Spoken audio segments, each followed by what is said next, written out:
This is Channel Africa.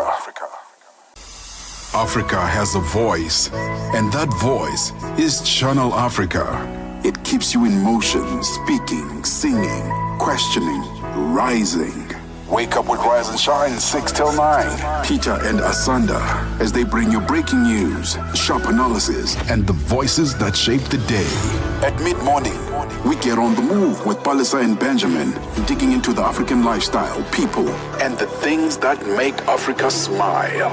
12 till 1, Africa Update with Lulu Kabu, getting in-depth, powerful stories, and the perspective you won't hear anywhere else. The Upside, 1 till 4, live and real, with Tepuho Likweleni and Nompumelelo Ngubeni. Tame Ngubeni talks money, Africa in business, 4 till 5 p.m. 5 till 6, we put on a little bit more color. Vue d'Afrique with Joel Moteba. We go to East and Central Africa and find Darubinia Africa with I Am Shakif. Madapiri gives us some life. Zochitika, 7 till 8 p.m. Maria Mokumalo comes in 8 till 9. We get some Lucifer knowledge. Kalodiscopia. 9 till 10. We take a look in Africa and beyond. Africa World Hour with Sipiso Makwetla. And we close it up with some love. The Hotlines with Shailen Dikumana. 10 till 12 p.m. on Channel Africa. Across borders, across time zones. On air, online. This is Channel Africa. Africa has a voice, and that voice is Channel Africa. It keeps you in motion, speaking, singing, questioning, rising. Wake up with Rise and Shine 6 till 9. Peter and Asanda, as they bring you breaking news, sharp analysis, and the voices that shape the day. At mid-morning, we get on the move with Palisa and Benjamin, digging into the African lifestyle, people, and the things that make Africa smile. 12 till 1, Africa Update with Lulu Kabu, getting in-depth, powerful stories, and the perspective you won't hear anywhere else. The Upside, 1 till 4, live and real, with Tepuho Likweleni and Nompumelelo Ngubeni. Tame Ngubeni talks money, Africa in business, 4 till 5 p.m. 5 till 6, we put on a little bit more color. Vue d'Afrique with Joel Moteba. We go to East and Central Africa and find Darubinia Africa with I Am Shakif. Madapiri gives us some life. Zochitika, 7 till 8 p.m. Maria Mokumalo comes in 8 till 9.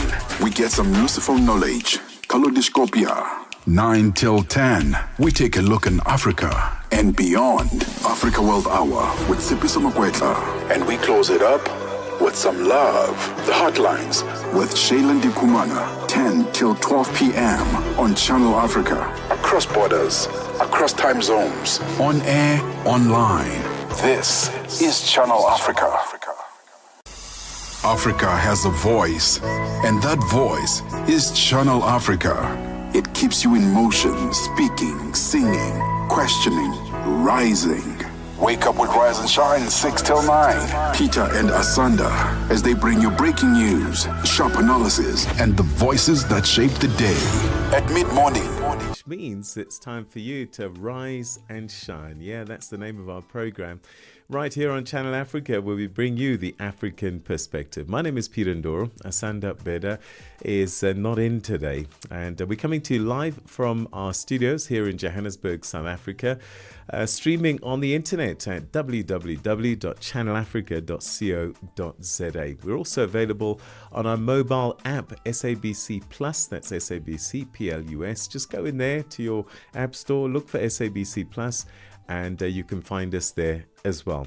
So we have quite a lot on the program today. A few stories that we're tracking in the headlines. Rwanda's President Paul Kagame casts doubt over the strength and longevity of the US brokered peace deal between Rwanda and the Democratic Republic of Congo. And also Kagame has urged bold and innovative steps to bridge Africa's digital divide. We'll have more on these stories and others after the news with Matapelo Mohapi, as well as the sports headlines with Fikile Lingwati. SABC News. The African perspective. Thank you, Peter. South Africa's KwaZulu-Natal Province's Police Commissioner, Lieutenant General Nhlanhla Mkhwanazi, has made explosive allegations against the National Police Minister, Senzo Mchunu, claiming he has links with the crime syndicates in the country. Mkhwanazi told a media briefing that Mchunu has interfered with crime investigations. He told of WhatsApp conversations from seized cell phones between a member of a crime syndicate and associate of the police minister's Senzo Mchunu. Mkhwanazi says attempted murder accused Vusumuzi Ket Matlala had a 360 million rand contract with the police. He says Mkhosi in turn allegedly communicated with Mchunu about the disbandment of the KwaZulu-Natal political killings task team following a raid on Matlala's house. Further analysis of the chats indicates that Vusumuzi Ket Matlala is financially supporting the Minister of Police and Mr. Brown Mohotsi's political endeavors. This is supported by the evidence of conversation and the proof of payment of gas for January 8 traveling cost and the Ghana dinner in Cape Town, which was done in 2025. The proof of payment, we have it, as I said, we're going to share with you, where Mr. Matlala is sending this proof of payment to Mr. Brown Mohotsi. Mchunu could not be reached for comment. And South Africa's Democratic Alliance DA party leader John Steenhuisen has hit back at former President Thabo Mbeki's criticism of the party's decision to withdraw from the upcoming national dialogue. The DA announced last week that it would boycott the national dialogue in what was seen to be repercussions for the axing of DA's former deputy minister from the Government of National Unity. Mbeki, in a 10-page open letter, criticized the DA for its decision to withdraw from the national dialogue. In response, Steenhuisen branded the national dialogue as a creature of the ANC that has been sprung upon the public with the disingenuous claim that it is an inclusive process. And South Africa's parliament says it fully supports Correctional Services Minister Peter Ndoro's bid to have parts of the Correctional Service Act amended. The amendment related to allowing incarcerated foreign nationals to serve their sentences in their countries of origin. Parliament's Portfolio Committee on Correctional Services says foreign nationals convicted of crimes that cost South Africa's millions of rands. Khomozo Ramolobeng is the committee's chairperson. We would want Correctional Service Act Section 73, subsection 1 and 2 to be amended. That speaks to the sentence and the form of those who are incarcerated in correctional services, particularly with regards to foreign nationals. Because what the department does is that once it receives from the courts those who they must incarcerate in their facilities, they can't release them up until their minimum detention of release. And that means if we enter into discussions with Home Affairs on deportation of foreign nationals, they can't be handed over to Home Affairs up until their sentence has been served. Hence, we wanted that amendment process. And Israel has confirmed that it's sending negotiators to Qatar today for talks involving Hamas. The talks will focus on a possible ceasefire and hostage release deal in Gaza. But Israeli Prime Minister Benjamin Netanyahu's office says the Palestinian group wants to make what it terms unacceptable changes to the latest proposal. The BBC's Sebastian Asher has the details. We are already in talks with the Department of Justice, and we already also in conversation specifically with our neighbor countries to have a memorandum of understanding that we can then send people that has been sentenced back to their country of origin. Apologies for that audio. For any news stories you'd like to share with us, please send an email to newsroom@channelafrica.co.za or call us on +2711 714 4459. For Channel Africa News, I am Matapera Mahabe. SABC News.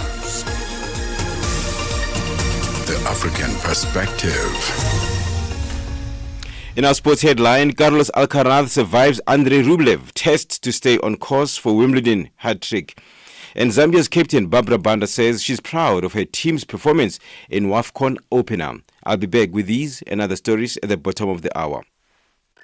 Wake up, Africa. Peter Ndoro and Asanda Beda are here to help you rise and shine. Weekdays, 6 till 9 a.m. Central African Time. Only on Channel Africa.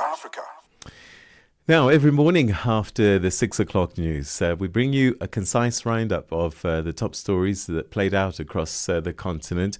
In the past 24 hours, keeping you up to date with, in a concise manner, the top stories that you need to start your day with. And we use our team of reporters, analysts, and experts really to make sense of all those stories for us. And we begin in South Africa, where tensions are simmering in South Africa's KwaZulu-Natal province, where Police Commissioner Lieutenant General Mkhwanazi has made explosive allegations against South Africa's Police Minister Senzo Mchunu, as well as the country's Deputy National Police Commissioner Shadrack Sibia. In a fiery Sunday press briefing, Mkhwanazi pledged to stand firm in defense of the police service and the country.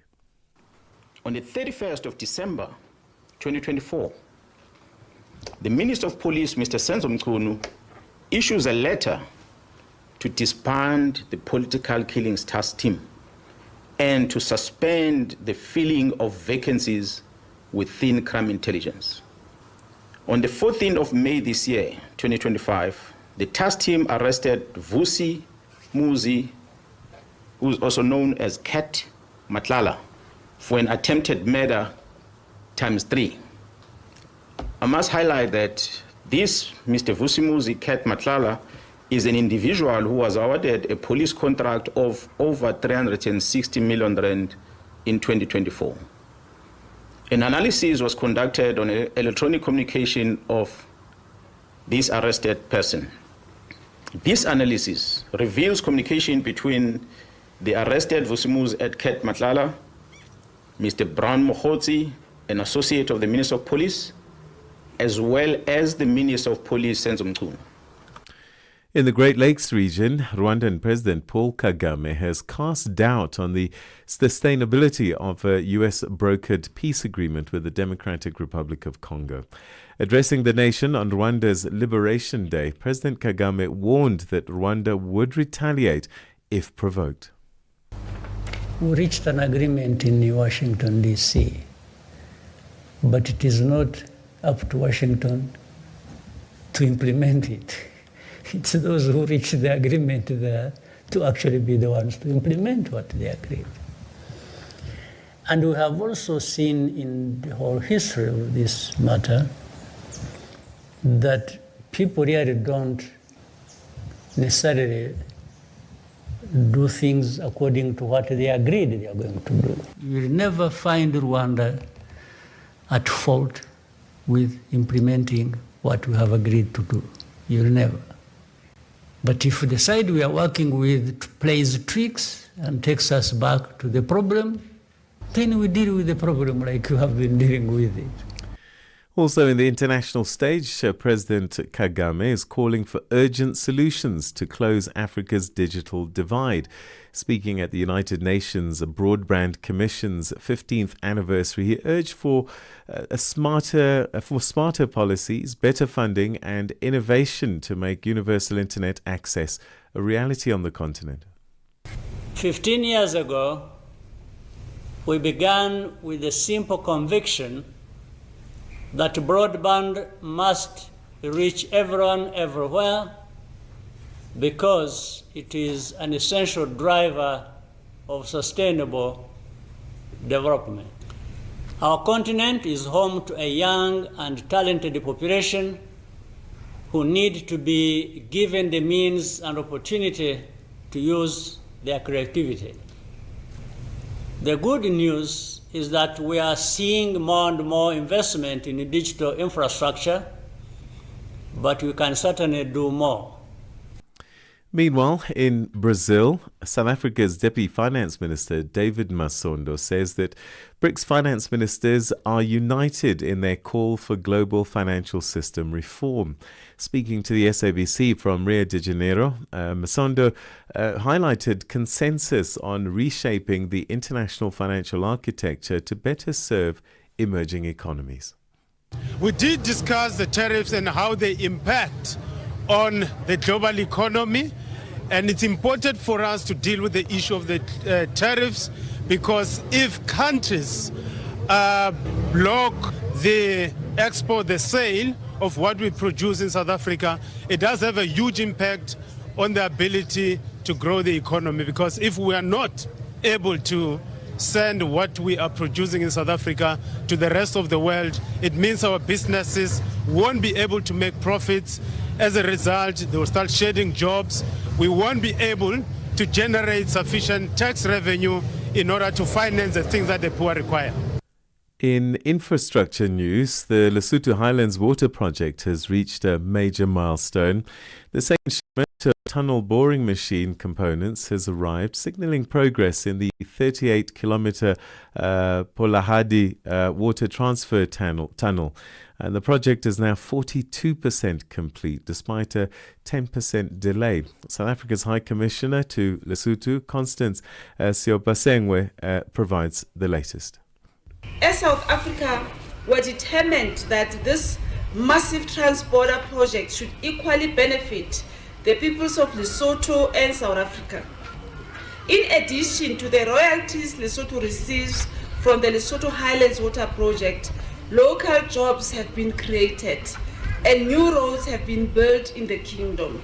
Both phases 1 and 2 include the construction of hydropower facilities to provide electricity for Lesotho. It has been critical for us as both South Africa and Lesotho that all communities affected by the construction of the Pudihadi Dam were consulted, and that there should be fair compensation and relocation to alternative housing nearby. And that is how we come to the end of today's edition of the Africa Roundup, taking a look at the top stories that played out across the continent in the past 24 hours. We'll have another one for you tomorrow morning after the 6 o'clock news, as usual. Coming up shortly, we'll be taking a look back at the week that was with our resident analyst, Mighty Jamie. The Morning Switch Weekend with the Shy Guy. Mazuka Wanji Nonse, Zukani, the Shy Guy, a Morning Switch. Have you ever listened to a song and then it gives you goosebumps? Cause it takes you way back in the 80s. My goodness. Hey, baby. You hear Yvonne Chaga Chaga there. I wanna talk to the DJ. And then the DJ goes like, hey baby, I've got you on the other side. Huh? There were no WhatsApps then, right? There were no sliding in the DMs at the time. Oh man. Your weekend mornings are activated with the Shy Guy on the Morning Switch. New day, new stories. Start your morning right with Rise and Shine on Channel Africa. Right, it's time now for one of our regular features. Every Monday we take a look back at the week that was and unpack some of the biggest stories and try to make sense of them. This is the Roundup Wrap, and we have, as always, our resident analyst, Mighty Jamie, joining us. Mighty, I hope you had a good week. Good morning, Peter. Good morning to the listeners. Yes, I did have a good week. Hope you had one too. Well, yesterday, I am pretty sure that you were shocked as well as we were to see the provincial police commissioner in uniform, looks like army fatigues. And my goodness, was that explosive or was that explosive? Essentially accusing the police minister and is it the National Police Commissioner, Deputy National Police Commissioner of corruption? What's your take on what you heard? Well, it was definitely unprecedented, Peter. I was actually preparing to discuss the purchasing of a sports team by the son of a minister and discuss the ethical dimensions of that when this exploded on everyone's radar and totally shifted my focus. So it was definitely something that was unprecedented. And just to bring everybody up to speed, South Africa has serious levels of crime. I think last year we had about 27,000 murders which occurred. And there was a report which came out, if not last year, the previous year, that 80,000 cases had been closed, close to 80,000 cases, murder cases, closed unsolved, Peter, representing over 60% of all of the cases. So there's a serious problem with crime, and it's well known that there are certain neighborhoods where there are gangs which participate in drug activities. We know that there's violence, for instance, in the Cape Flats. We know that there have been certain gang leaders who have been killed in a spat of gang-related instances happening in Johannesburg as well as in Cape Town.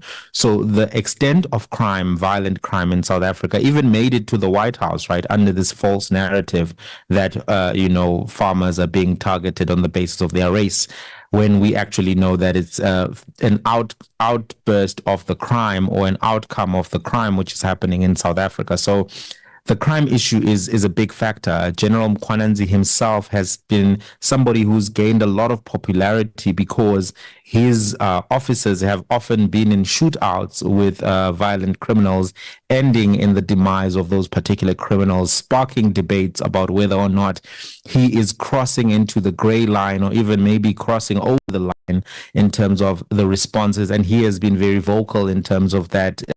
He's fighting crime. He doesn't have time for niceties and some of the ethical debates which sometimes happen, although there are legitimate questions about that. But what that has done, Peter, is that it has made him phenomenally popular. He's probably the most popular police officer on the continent right now. And this predates this particular press conference. So it seems as if he took the energy of the popular race which was happening in Durban over the weekend. All the media was there, all the celebrities were there. And maybe that may have been something that triggered him, because if he's doing a lot of high-level intelligence assessments, he may have spotted a lot of the people he considers to be criminals gallivanting and having a good time of it in Durban, while being the perpetrators of some of the worst atrocities that are happening in South Africa. So I don't know what particularly triggered this event. On Friday, we saw that there was an arrest of a high-level intelligence police officer. That may have been the trigger. Nonetheless, he does do this event where he then says the minister is having conversations with somebody who appears to be a middleman or a dealer who is having conversations with the minister about investigations relating to another gentleman who has been implicated in various media reports and actually right now is under arrest out on bail for some of the corrupt activities. So what the commissioner Mkhwananzi tries to do, the provincial commissioner, is then give a timeline and he was almost making what a prosecutor would make, making the case for prosecution for the minister, for also the Deputy National Police Commissioner. They both denied the allegations, dismissed the allegations, questioned the procedure that was followed, but some of these allegations seem to be backed up by evidence which is just leaking onto the social media platforms, and also by the circumstantial evidence around these two individuals and their heavy involvement in all right, so the allegations people that he mentioned. Yeah. Sorry, Peter. Yeah, I was just saying the allegations are going to be tested, but as you said, yes, the way that this story was told and the evidence, inverted commas, that he presented seems a little bit too detailed, doesn't it? I think he had to provide that level of detail to allow the public to go and corroborate some of the things that he was talking about, some of the timelines. It felt to me that he seemed to be frustrated or even agitated by the way that these processes are playing out within the South African Police Service itself, and by the way that he was discussing some of the bureaucratic bottlenecks. He seemed not to have a conviction that these issues will see the light of day.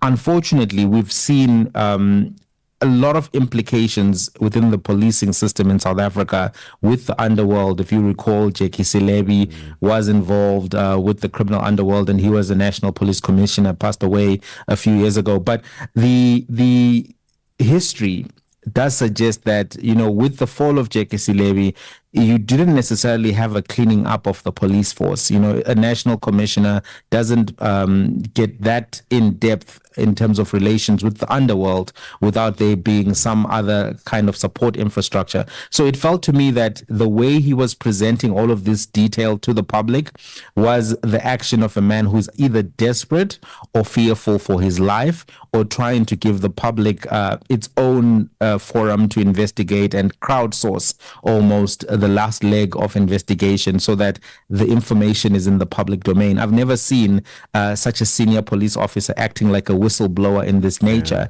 It would have been a typical whistleblower report, except for the fact that he's a high-level police officer who has been involved in these type of high-level investigations. And now the question is going to be, what is the South African president going to do about it, Peter, when he arrives? Because if he were to remove or ask his minister of police to step aside or take a special leave, that in and of itself could trigger some other events, because there are people who are also facing other allegations within his cabinet, including even the other minister that he was traveling with to Brazil. So this is a serious moment for President Ramaphosa, and it may very well be that Mkhwananzi has the support of other senior officials within the police force. And this could be, you know, we've been seeing some events playing out in Zimbabwe where people show up in military fatigues and try to call for protests and have the public imagination. Those people didn't get the same level of response, but I think we may see, if Mkhwananzi were to come a week later and say Ramaphosa has failed to act and talk about Phala Phala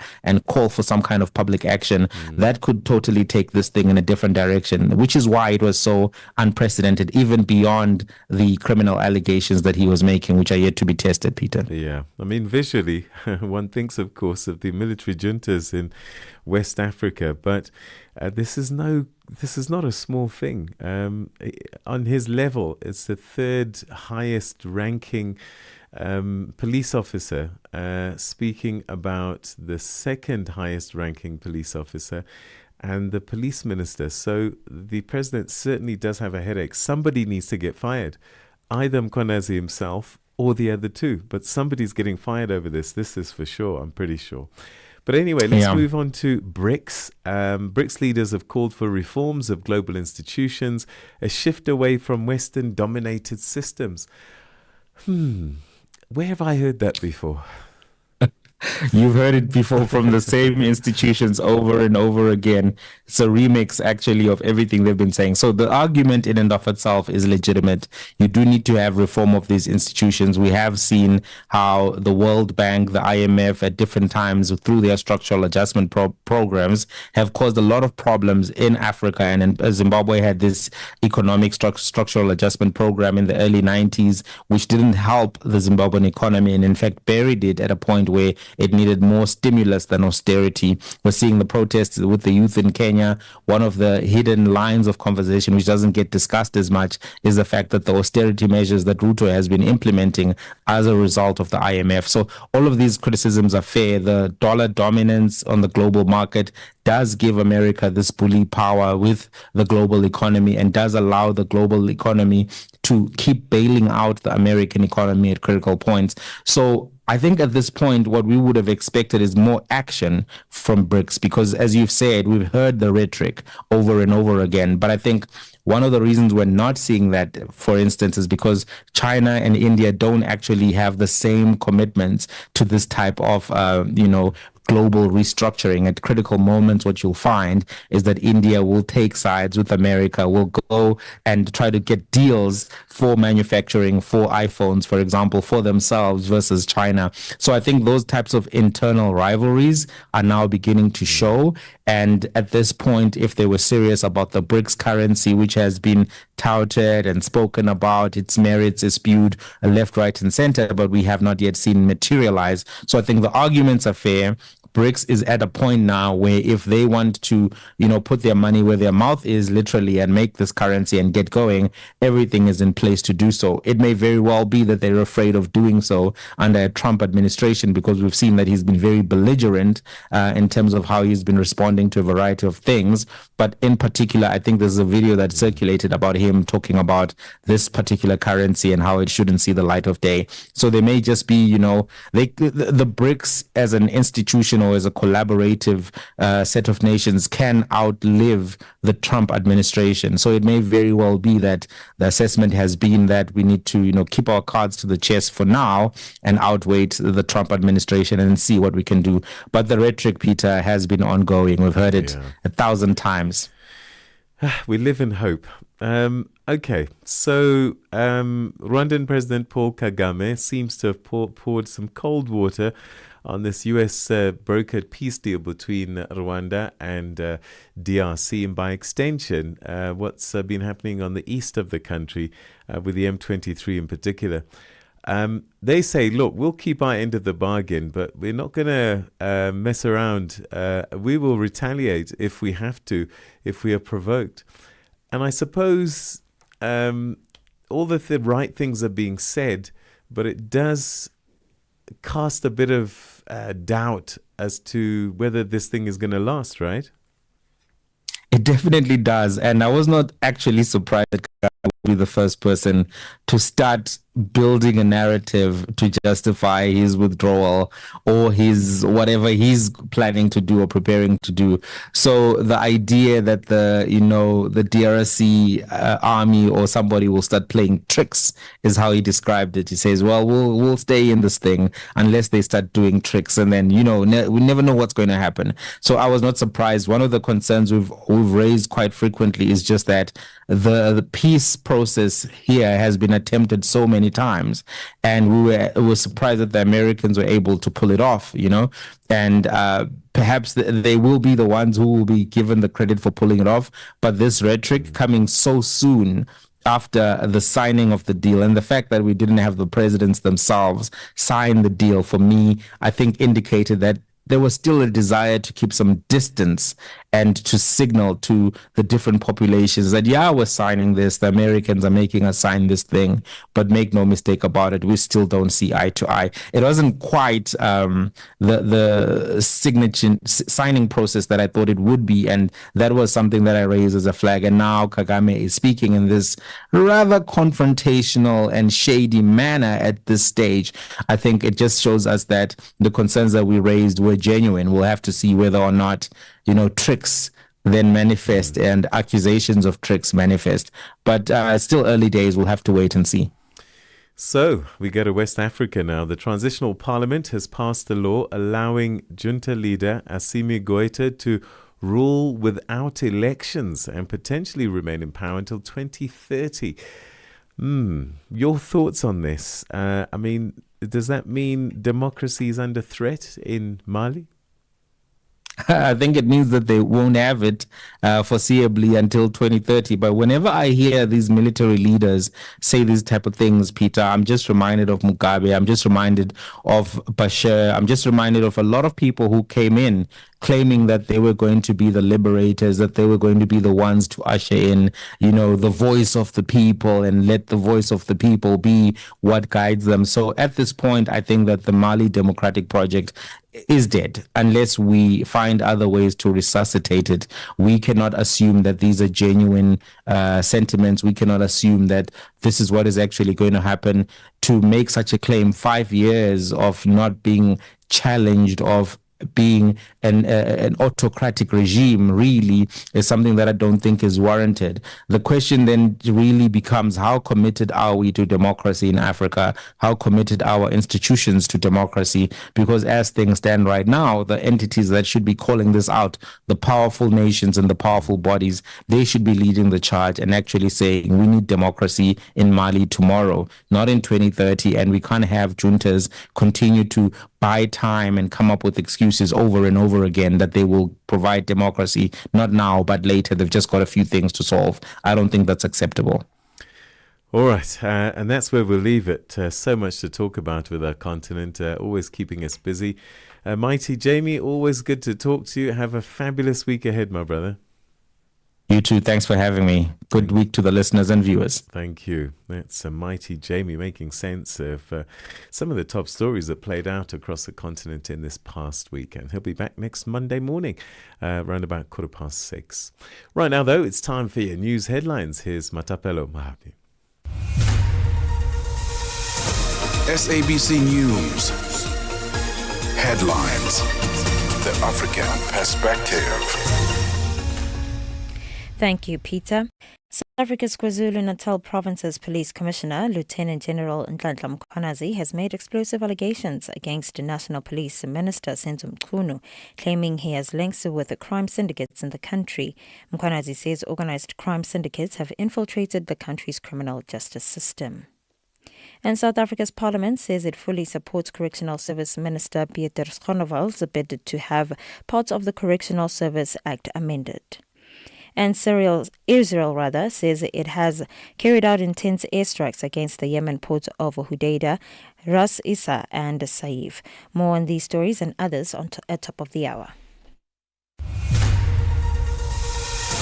SABC News. Headlines. The African perspective. Wake up to the essence of the continent. Rise and shine on Channel Africa. Right, what does that mean? It's time for a first look at what's been happening in the world of sport, and there's just so much sport out there. Figile Lingwati has been keeping tracks on it, and I've been watching the women's football, continental football. Figile, what's been going on? Sports on Channel Africa. The African perspective. Thank you, Peter. And we begin with that football story. Zambia's captain Barbara Banda says she's proud of the team's performance in the Women's Africa Cup of Nations opener against Morocco in Rabat. The Copper Queens and the hosts played to a thrilling 2-2 draw at the Rabat Olympic Stadium, with Banda netting the fastest goal in only 58 seconds after kickoff. Speaking at the post-match presser, Banda says she did expect a tough clash against Morocco, but she's happy with the team's dominance despite settling for a draw. Tough game that we had against Morocco, but I think I'm proud of the team. We tried to contain them despite giving them a goal in the last minute. I think as a team we need to focus. The game is heading toward the end, and we are going back to our drawing board and see where we had mistakes and hoping the next game. Real Madrid lit up the MetLife Stadium on a sweltering Saturday afternoon with a 3-2 win over Borussia Dortmund, punching their ticket to the semi-finals of the Club World Cup and setting up a blockbuster clash with Paris Saint-Germain. It was the young guns and the global stars who combined to get the job done. Rising talent Gonzalo Garcia bagged his fourth of the tournament, while Kylian Mbappe, still shaking off illness and yet to start a game, delivered a moment of magic off the bench with a soaring overhead kick that will live long in the memory of football fans. Madrid, who had already defeated Dortmund in the UEFA Champions League final earlier this year, came out with tactical intent and early energy. Now, rugby news. The Springboks women's coach Vees de Bruin has lamented the lack of clarity when it comes to the law, especially at the breakdown. He was reacting after his team's 50-20 loss to number 2 ranked Canada at Loftus Versfeld Stadium as they ramp up preparations for the World Cup in England in less than 50 days. De Bruin says they even had a former referee at training to help them with the laws, but they were still punished on the day. As I just said now, the breakdown was the biggest problem. And we had Alain Romar there with us a couple of sessions to help us with the breakdown. And we spoke about and he showed clips, so it's right and it's wrong. But it's that interpretation that we got to sort out now. You know, are they going to blow it in the World Cup like that? Then we got to think totally different. There's no way you can go to ground then. But then if I watch men's rugby, normal rugby, if the plane lifts and then goes down, it's fine. And now suddenly you get blown first, for it. So it's tough. It's a thing we'll have to work out. Let's end with tennis news. Carlos Alcaraz again tested the nerves of his legions of fans on Sunday before dismissing Andrei Rublev to reach the Wimbledon quarterfinals and stay on track for a third straight title. The Spain had lost the first set to the Russian 14th seed under the center court roof, but found his feet to win 6-7, 5-7 tie, 6-3, 6-4, 6-4, roared on by a partisan crowd. While Alcaraz's main rivals, 7-time winner Novak Djokovic and world number 1 Jannik Sinner, are in ominous form. The second seed has blown hot and cold so far. Alcaraz, who will face Britain's Cameron Norrie in the last 8, says Rublev was one of the most powerful and aggressive players on the men's tour. For any sports stories you'd like to share with us, please do send an email to newsroom@channelafrica.co.za or call us on +27 11 714 4459. This is Channel Africa Sport with me, Fidel Ngwati.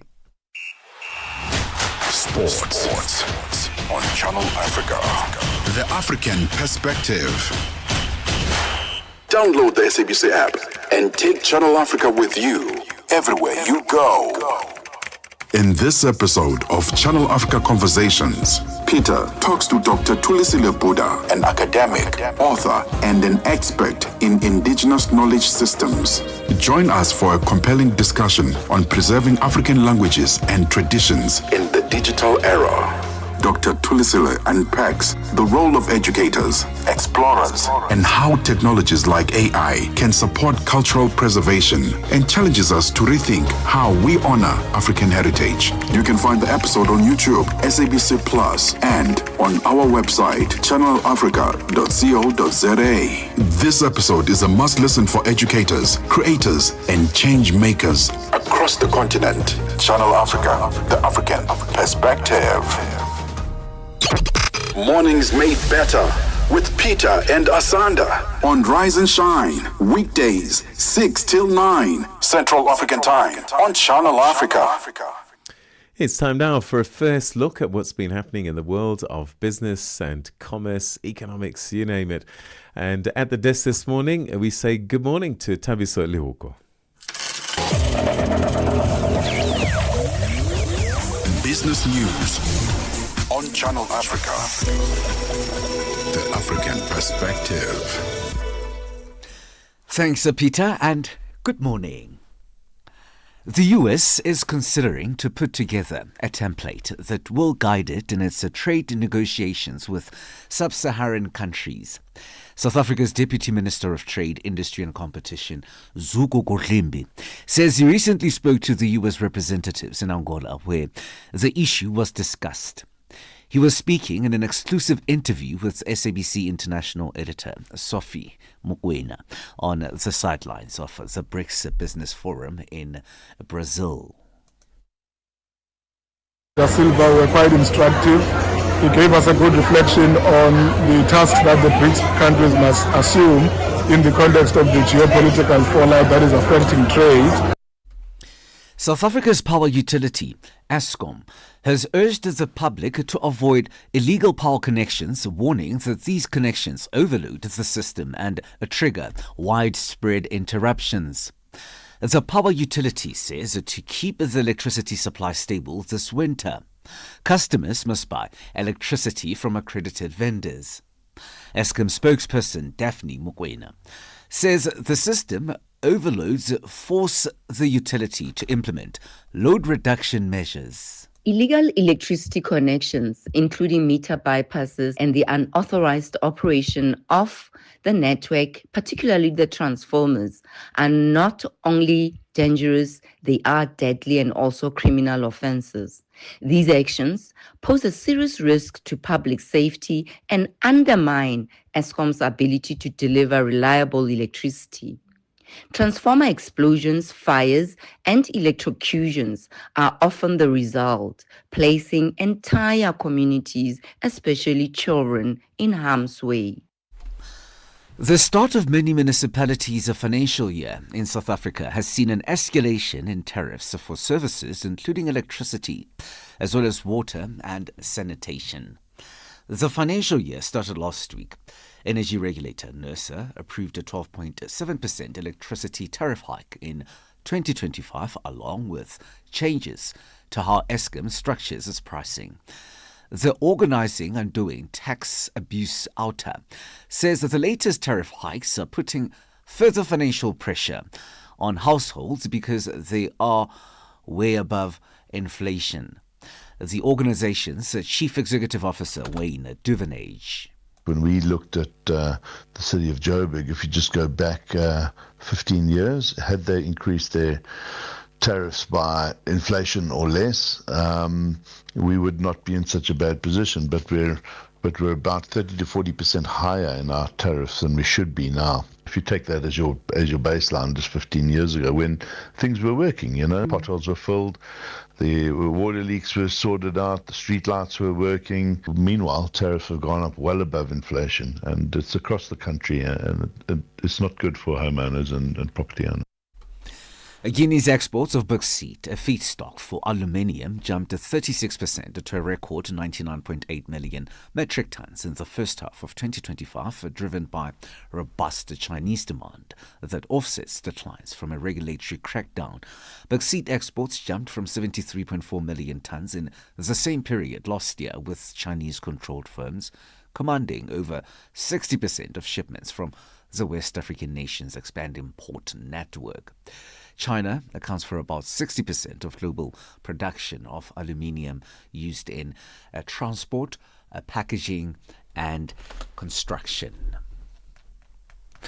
Oil prices have slipped more than 1% after OPEC Plus surprised markets by hiking output more than August, raising concerns about oversupply. Brent crude futures fell 80 US cents or 1.2% to $67.50 a barrel, while US West Texas Intermediate crude was at $65.68, down $1.32 or 2%. The Organization of the Petroleum Exporting Countries and their allies, a group known as OPEC Plus, agreed to raise production by 548,000 barrels per day in August. $1 in Nigeria is trading at 1,000 naira 527. Botswana 13 pula 10. Kenya 128 shilling 544. And in Zambia it's at 24 kwacha 18. The BRICS countries $1 in Brazil is trading at 5 real 42. Russia 78 rubles 69. India 84 rupees 98. China 7 yuan 16. And in South Africa the dollar will cost you 17 rand 56. $1 is trading at 73 pence to the British pound and 84 to the euro. Commodities markets: gold $3,311, platinum $1,370 per ounce, Brent crude oil $67.79 a barrel. For any business stories you would like to share with us, please send us an email to newsroom@channelafrica.co.za or call us on +2711 714 4459. For Channel Africa Business in Johannesburg, I'm Thabiso Lohoko. Business news on Channel Africa.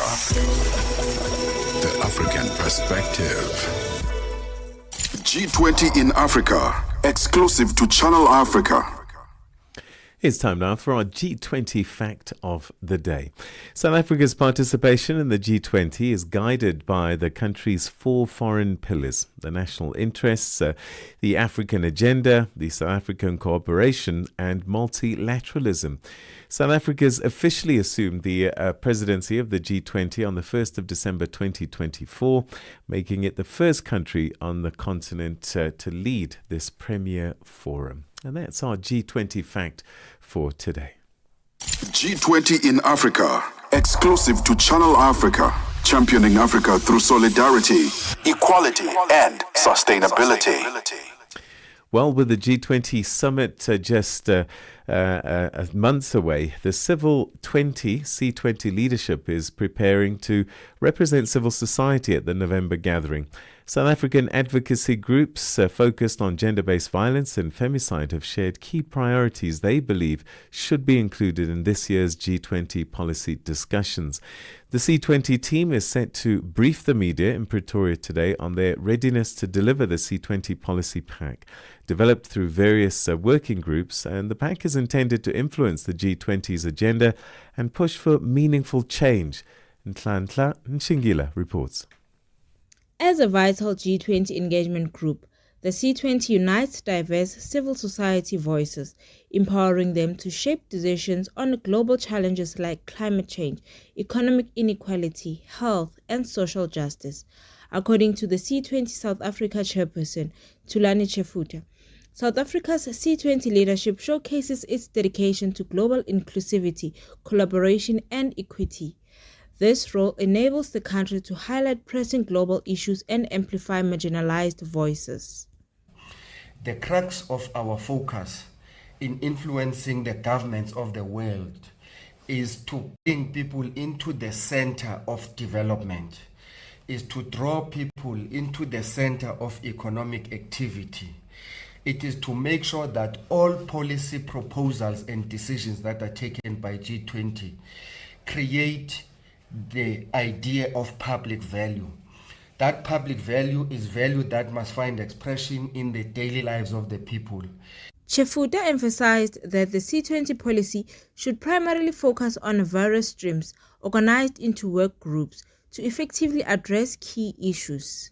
On themes such as education and skills, on themes such as employment, issues relating to the economy, economic growth and development, issues related to trade, global financial architecture, on issues that relate to geopolitics and the implications thereof into the stability of governance of the different countries and the world. Civil organizations highlight that gender-based violence has become a critical concern in South Africa, exacerbated by high youth unemployment.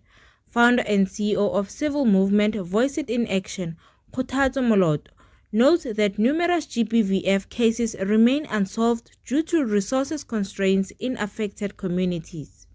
I'm hoping that from the C20 we will see a lot of employment opportunities being created through civil society by government-supported initiatives that are catered or tailored to organizations that are already doing work on the ground but have just not been seen by government, which means that we are saying policies must allow governments to go in and to actually look for organizations and entities that are doing this work. As an organization, we're saying we want to bring together youth-led organizations, 3 per police station with 3 individuals each who are going to be working on gender-based violence consistently. This is an army of young people who are going to be empowered to do the work.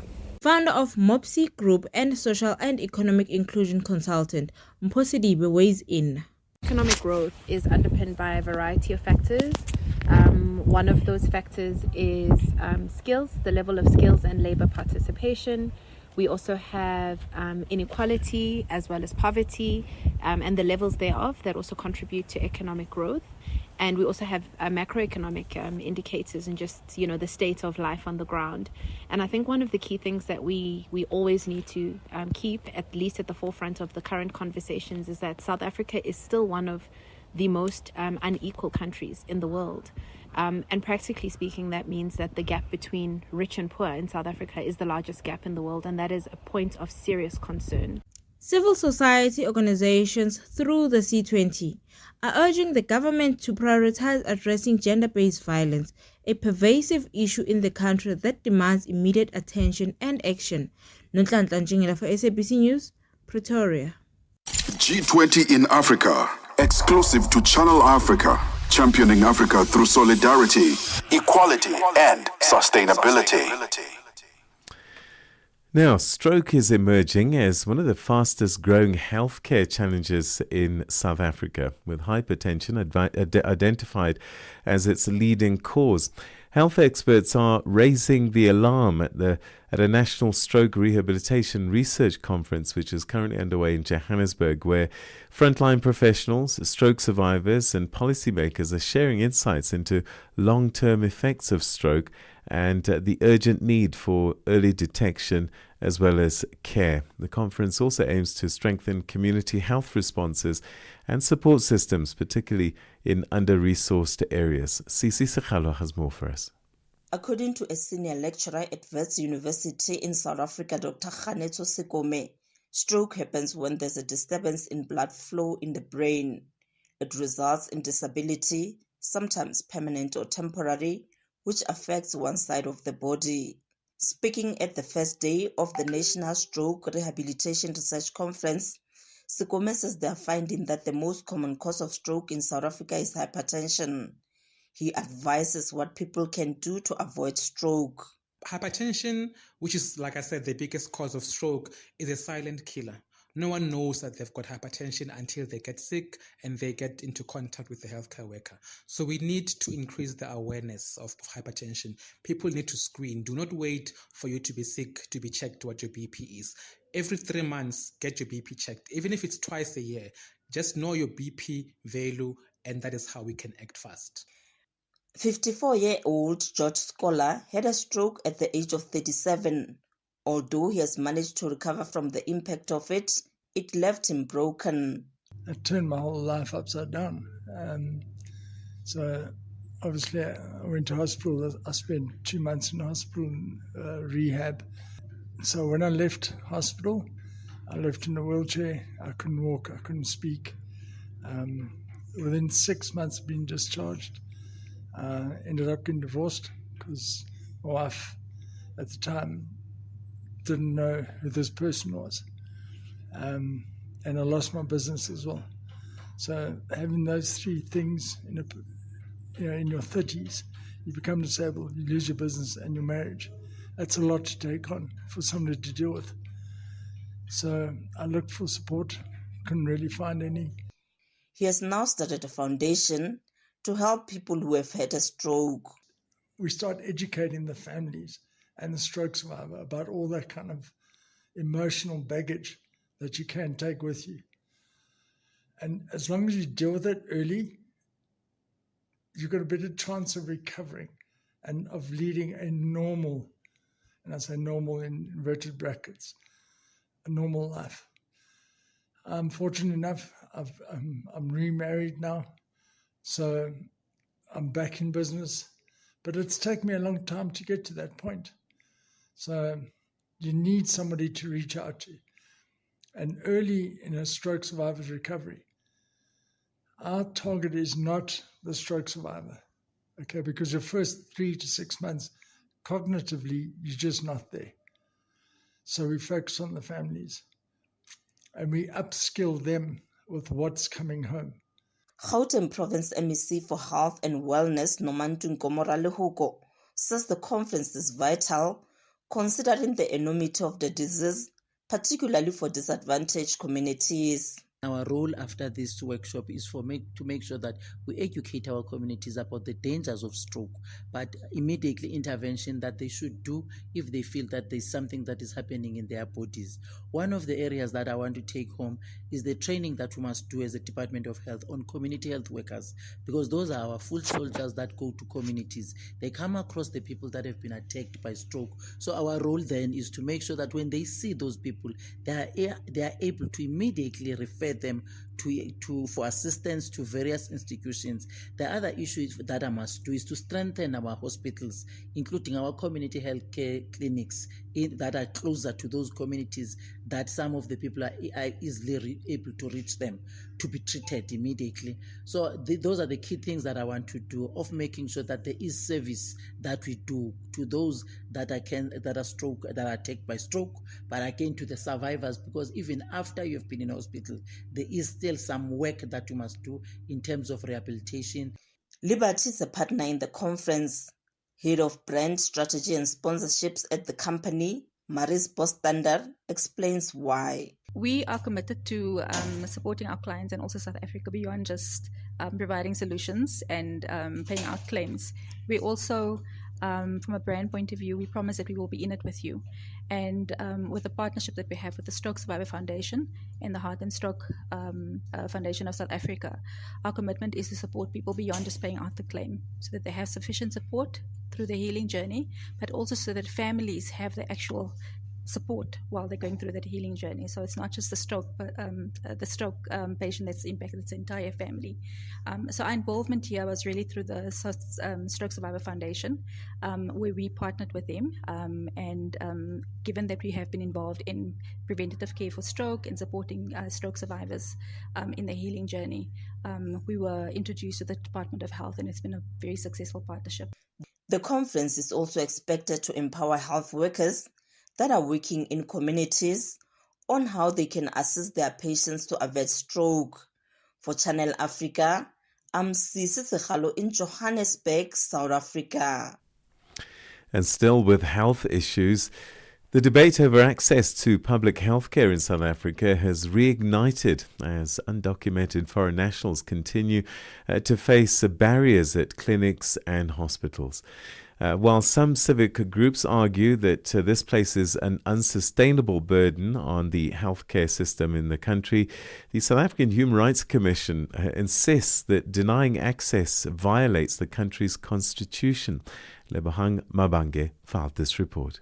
In recent weeks, incidents have emerged across the country where undocumented foreign nationals were prevented from accessing healthcare services at public clinics and hospitals. This has prompted strong responses from the South African Human Rights Commission and the civil rights organizations, one of which is the Forum for South Africa known as FOSA. Commissioner Sandra Makwasha of the SA Human Rights Commission says that while the Commission is aware of challenges in the public health system, the law is clear on who is entitled to care. The Constitution provides all those who are within the Republic of South Africa with access to healthcare, including emergency healthcare. Therefore, the treatment of foreigners, whether documented or undocumented, by preventing them from accessing healthcare services is unconstitutional and violates not only the Constitution but other laws in South Africa. Furthermore, South Africa has international obligations in respect of providing access to healthcare to all borders. She says broader reform is already underway to improve the system's capacity through the rollout of the National Health Insurance Act. The Commission notes that the Department of Health is spearheading reforms through the National Health Insurance Act, which aims at challenging the inequalities within the health system. The proposed act proposes a population-based approach where the state will allocate budgets for the provision of services which take into account the number of people living in an area and what their healthcare needs are. While we note that this is an ongoing discussion and there are legal implications around the act, we ask that the public remain patient, support the National Health Insurance Act to ensure that everyone has access to healthcare. Meanwhile, the Forum for South Africa says undocumented foreign nationals should not have access to services. The organization's leader, Tebogo Mashilumpani, argues that entering the country without proper documentation undermines the rule of law.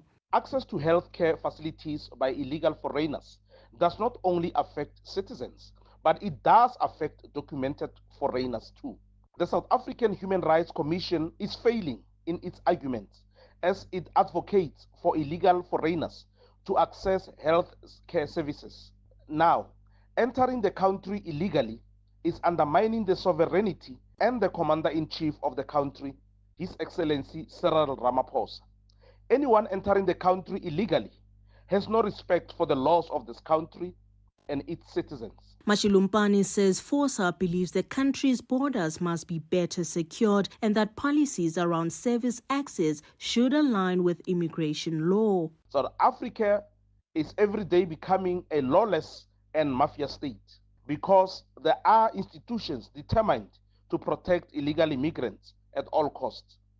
Therefore, FOSA calls on the lawmakers to consider reevaluating the role of the South African Human Rights Commission because its role is questionable and anti-South African. And if it comes to a push, the South African Human Rights Commission must be paused for a while until a clear mandate is given. The Human Rights Commission has called on healthcare workers to act within the bounds of the Constitution and international law. It has also urged the public to remain calm and avoid taking matters into their own hands. Reporting for Channel Africa, I am Lebohang Mabange in Johannesburg, South Africa.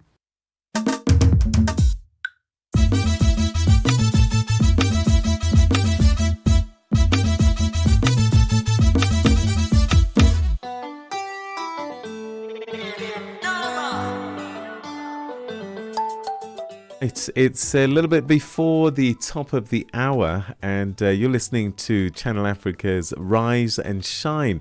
And of course, this is where we bring you the African perspective. My name is Peter Ndoro. Asanda Beda is not with us today. Hopefully, she'll be back tomorrow. It is the second hour of the program, and we're going to be taking a look at a number of issues. And one of them Today is the final day of the BRICS summit, which is currently taking place in Brazil at the moment. And, well, there are some lingering questions, I guess, about the groupings, position, coherence, and desires. They talk about things like reforming the international system. It's been on the agenda for some time. They talk about things like the currency. We'll be unpacking that and also what's likely to come out on this, the second and final day of the summit. All of that coming up after the news with Matapelo Mahafi. SABC News. The African Perspective. Thank you, Peter, and good morning. South Africa's KwaZulu-Natal Province's Police Commissioner Lieutenant General Nhlanhla Mkhwanazi has made explosive allegations against the National Police Minister Senzo Mchunu, claiming he has links with crime syndicates in the country. Mkhwanazi told a media briefing of WhatsApp conversations from seized cell phones between a member of a crime syndicate and associate of a Police Minister Senzo Mchunu. Mkhwanazi says attempted murder accused Vusumuzi Ket Matlala had a 360 million rands contract with the police. Further analysis of the chats indicates that Vusumuzi Ket Matlala is financially supporting the Minister of Police and Mr. Brown Mogotsi's political endeavors. This is supported by the evidence of conversation and the proof of payments of guests for January 8 traveling cost and the Ghana dinner in Cape Town, which was done in 2025. The proof of payment, we have it, as I said, we're going to share with you, where Mr. Matlala is sending this proof of payment to Mr. Brown Mogotsi. Mchunu could not be reached for comment. Meanwhile, Mkhwanazi says organized crime syndicates have infiltrated the country's criminal justice system. If an enemy comes to you, attack the enemy. Don't allow the enemy to take advantage. You can't just lie with your arms in your hands like that. You have to fight.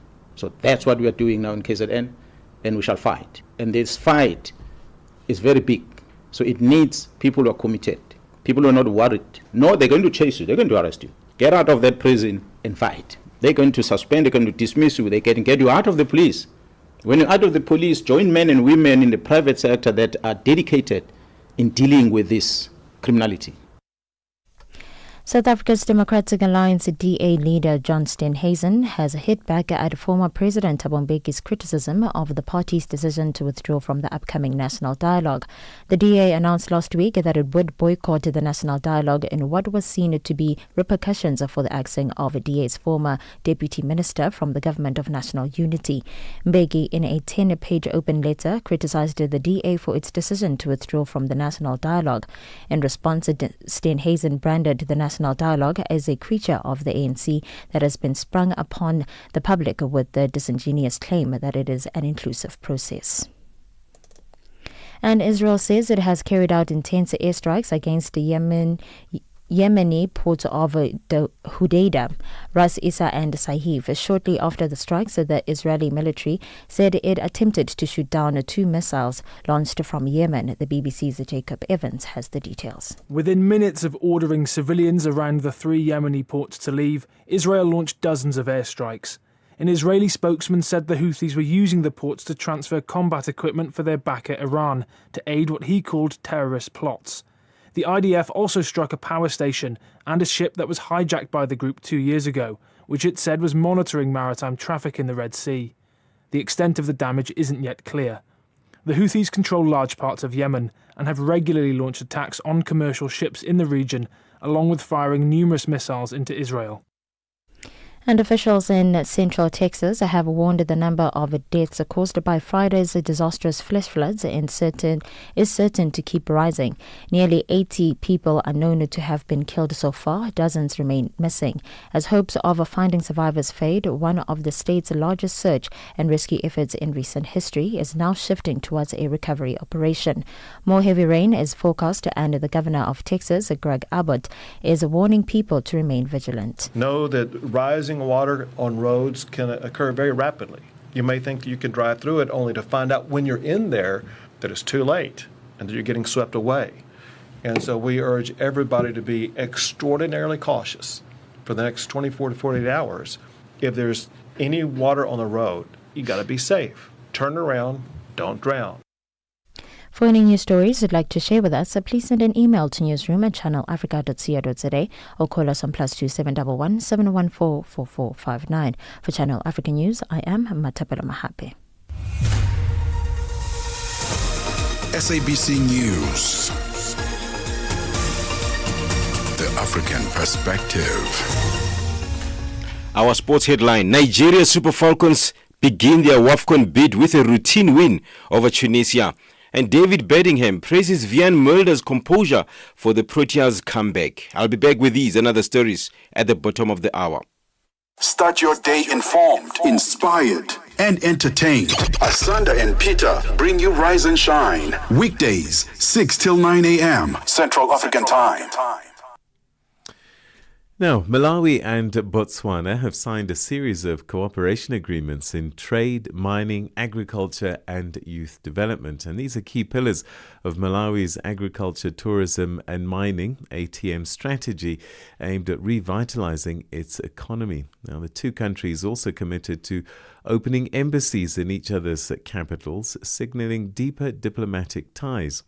The announcement follows bilateral talks between their foreign ministers and came during Malawi's 61st Independence Day celebrations, where President Lazarus Chakwera hailed the presence of Botswana's President Duma Boko as a guest of honor, calling it a symbol of their shared commitment to democracy and development. George Muhango reports from Blantyre. I wish every one of you a happy Independence Day.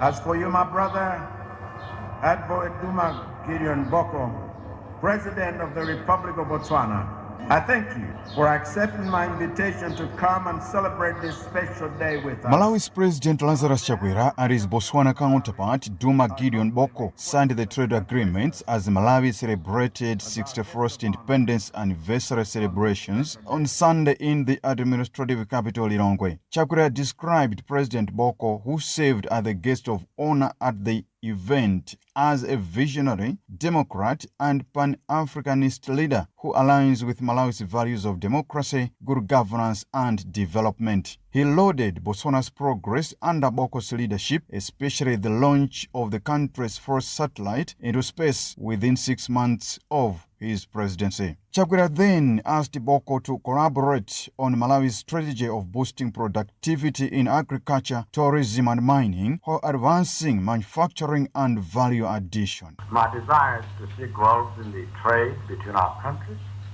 My desire is to see Malawi learn from Botswana's experience in diamond governance, to structure our own mineral sector and sovereign wealth fund through the mining company and mining authority we have already set up. My desire is to explore how we can work together on Malawi's what we call ATM strategy. In his address at a banquet organized for him, President Boko reminded Africans on challenges of democracy, citing Malawi as an example of resilience and justice. He praised Malawi's military and judiciary for upholding the people's will during the court-sanctioned 2020 fresh presidential poll, citing such actions a testament to the democratic spirit that must be protected. Boko stressed the need for leaders to take good care of their citizens. He also reminded Malawians to cast their vote wisely on September 16 general elections. We must send a message to the whole world that democracy can and will continue to thrive on the African soil. I am grateful to be here today, in part on the occasion of the 61st anniversary of the Republic of Malawi. You've come a long way. We are still well on course. We carry the ardent hopes of the people of our countries. We move in forward strides. Malawi is going to its elections in September. I wish you peaceful elections. I wish you great success. The revolution that we are on requires acts of courage, because as you know, a revolution is not only born from the thunder of grand gestures alone. Malawi and Botswana friendship dates back to 1966, when both nations gained independence and republic status respectively. Nwanda Lilongwe has since described Boko's visit as an opportunity to renew partnership in economic and cultural matters to meet 21st century challenges. As President Boko heads back to Botswana, Malawi has expressed desire to increase trade while drawing lessons from Botswana's expertise in diamond governance. With Malawians feeling the pinch of economic downturn, the 61st independence anniversary celebrations were characterized by a football match between Malawi the Flames and the Zebras of Botswana, parades from the military and police, including traditional dances. George Muhango, Channel Africa News, Blantyre.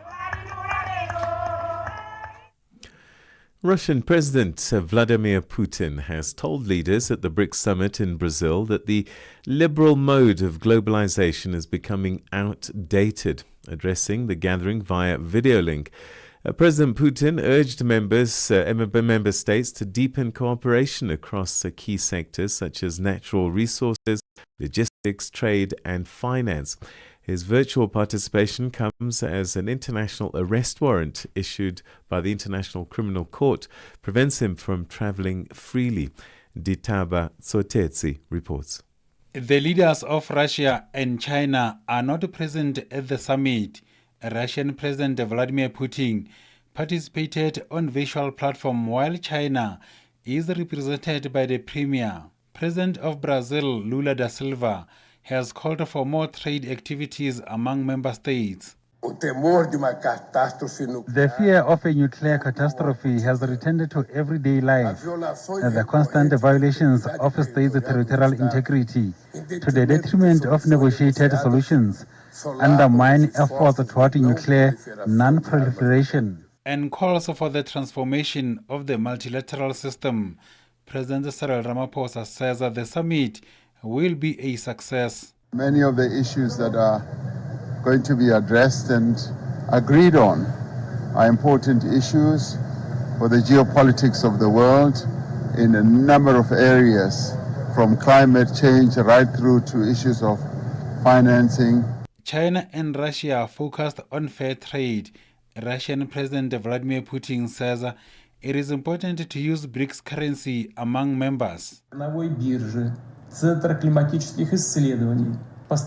It is necessary to further expand the use of national currencies in mutual payments. The creation of an independent settlement and depository system within the BRICS world, it appears, enable faster, more efficient and secure currency transactions. Incidentally, the use of national currencies in trade between our countries has been steadily increasing. The BRICS summit will conclude on Monday, where a declaration is expected from the bloc's leadership. Amdi Tabasotetsi, SABC News. So, as the 2025 BRICS summit comes to an end later today in Rio de Janeiro, questions are mounting about the bloc's direction and unity.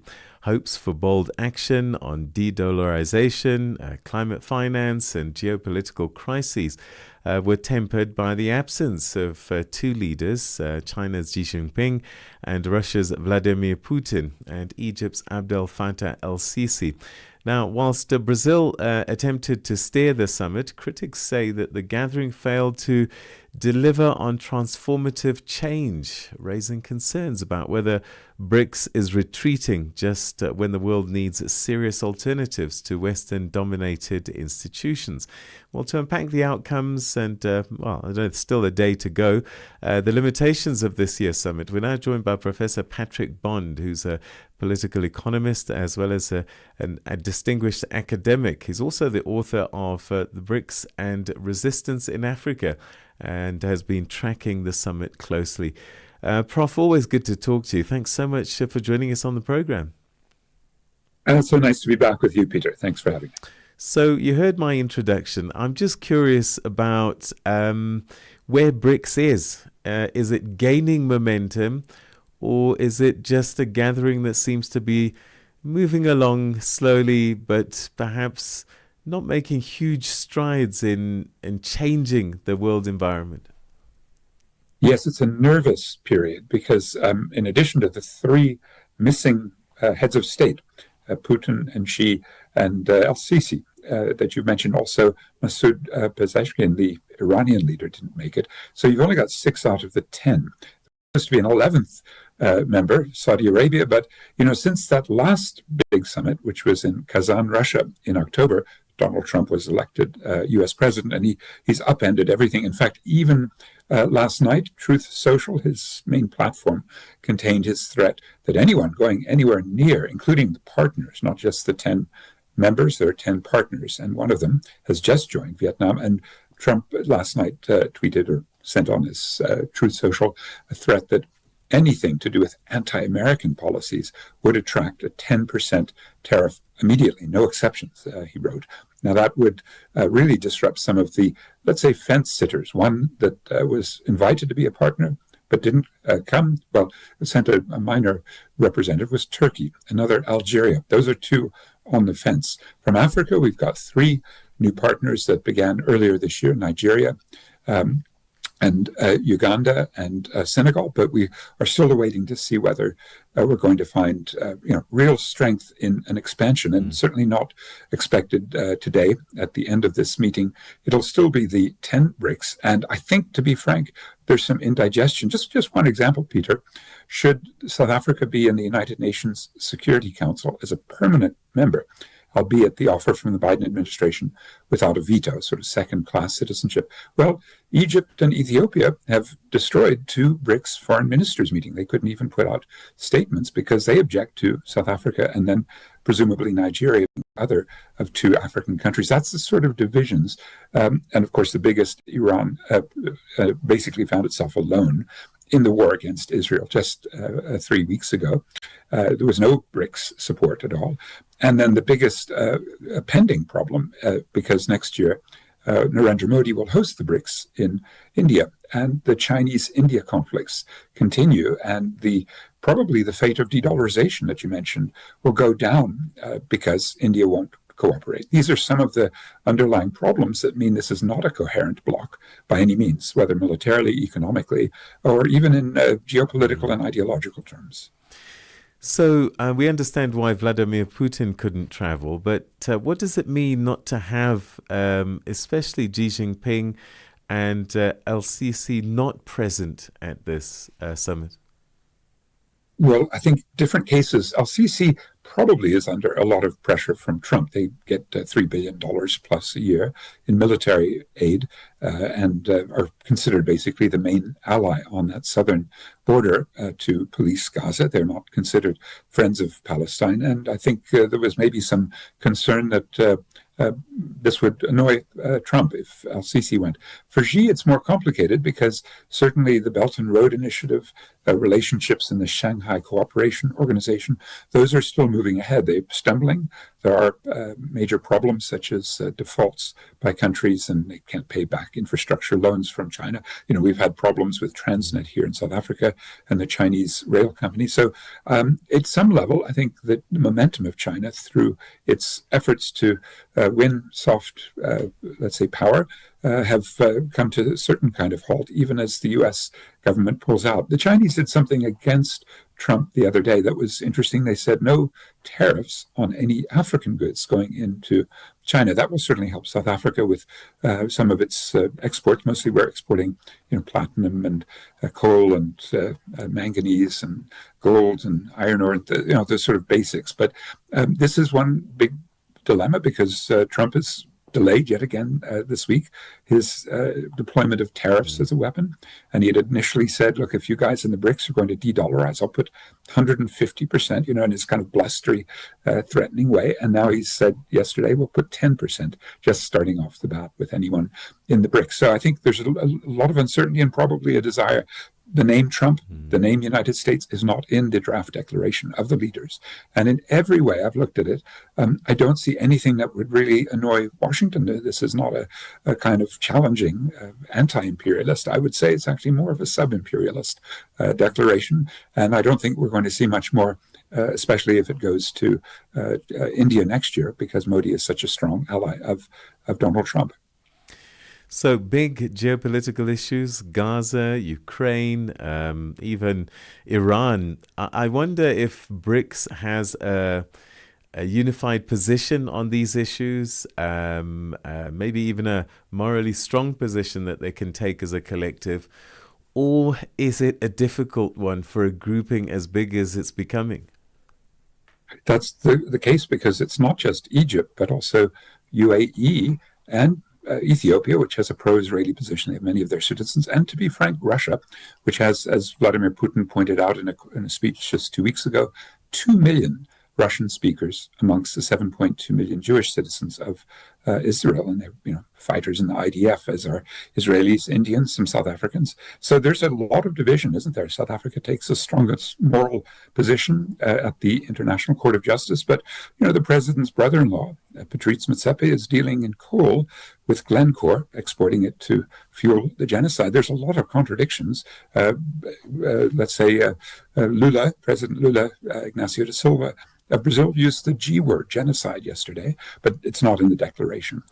He's not yet said he'll stop Petrobras, his state oil company, from supplying Israel with 9% of the oil it uses. All of the BRICS, including China with the drones that kill the Palestinians in Gaza through its DJI, its Haifa privatization, the port, all of these processes mean I think there's a huge schizophrenia. On Iran, they only had a vague statement saying the Security Council should pick up this illegal bombing.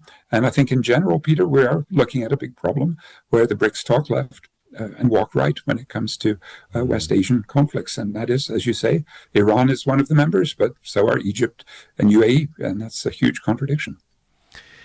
We talk about a new world order, and I can't think of a body more powerful than the UN Security Council in terms of changing things. China and Russia are members there. Are they doing enough with their seats and their vetoes to change the world order for a grouping like BRICS? Well, we saw nothing of the Security Council in the Iran bombing by Israel and the U.S. I think in general, Peter, especially with a neoconservative being put in as the new U.S. ambassador to the United Nations, the U.S. ambassador, we're not going to see any useful activities in the Security Council. U.S. vetoes anything that's mildly hostile to Israel, and indeed the U.S. is pulling out of big chunks of the UN and defunding it. The World Health Organization, United Nations Framework Convention on Climate Change, UNESCO, all of the major institutions that could be contributing to peace and justice and ecological sanity are truly being destroyed by Donald Trump. And that's why I think I'd be wary that the BRICS will actually stand up and defend the world, because it couldn't even mention this big elephant in the room. And it's really going to be up to, I think, ordinary people to get off our couches and get out into the streets and be more active, especially in countries like South Africa where we can, because unlike, say, the U.S., if you wave a Palestine flag or wear a keffiyeh, or say from the river to the sea, you could be ended up in jail or even deported if you're not a citizen there. These are tough times, and I think this is, as we saw with the No Kings protest, 7 million people protesting Donald Trump. It's something that the rest of the world has a responsibility to do, and that's one of the reasons I think many of us are very disappointed in the BRICS. They're too big, too diverse, too varied in interests, and too compromised to actually be a major player for progress. I mean, when I look back at the original BRIC, even without the South African involvement, you still have drama between countries like India and China. So even before it got massive, there were already still issues, weren't there? Yes, and indeed, in 2020, we saw the Chinese and Indian troops fighting in the Himalayas, on that line of control, as it's called. They're not allowed to bring guns there, so they were fisticuffs and throwing each other over the mountains, and dozens died. Now, we also saw India and China in opposite sides when Pakistan was bombed by India, and the Russian fighter jets, French jets coming in from India, and Chinese air defense was used by Pakistan to shoot down, I think it was 5 of the Indian Air Force jets. So we're seeing some serious conflicts. We haven't even begun to think of what might happen if China decides it's time to reclaim Taiwan, or, as you've seen already, some conflicts in the South China Sea with the U.S. ally, the Philippines. Tension all over the world, and it would be wonderful if the BRICS were force for peace, but I think in the one paragraph dealing with Russia's invasion of Ukraine, again, they just didn't have the guts to grasp the nettle and say, let's have a real solution, and Russia has done an illegal invasion, should withdraw. We haven't seen any of that sort of just logical international rule of law and peace standards yet from the BRICS. They just are too compromised.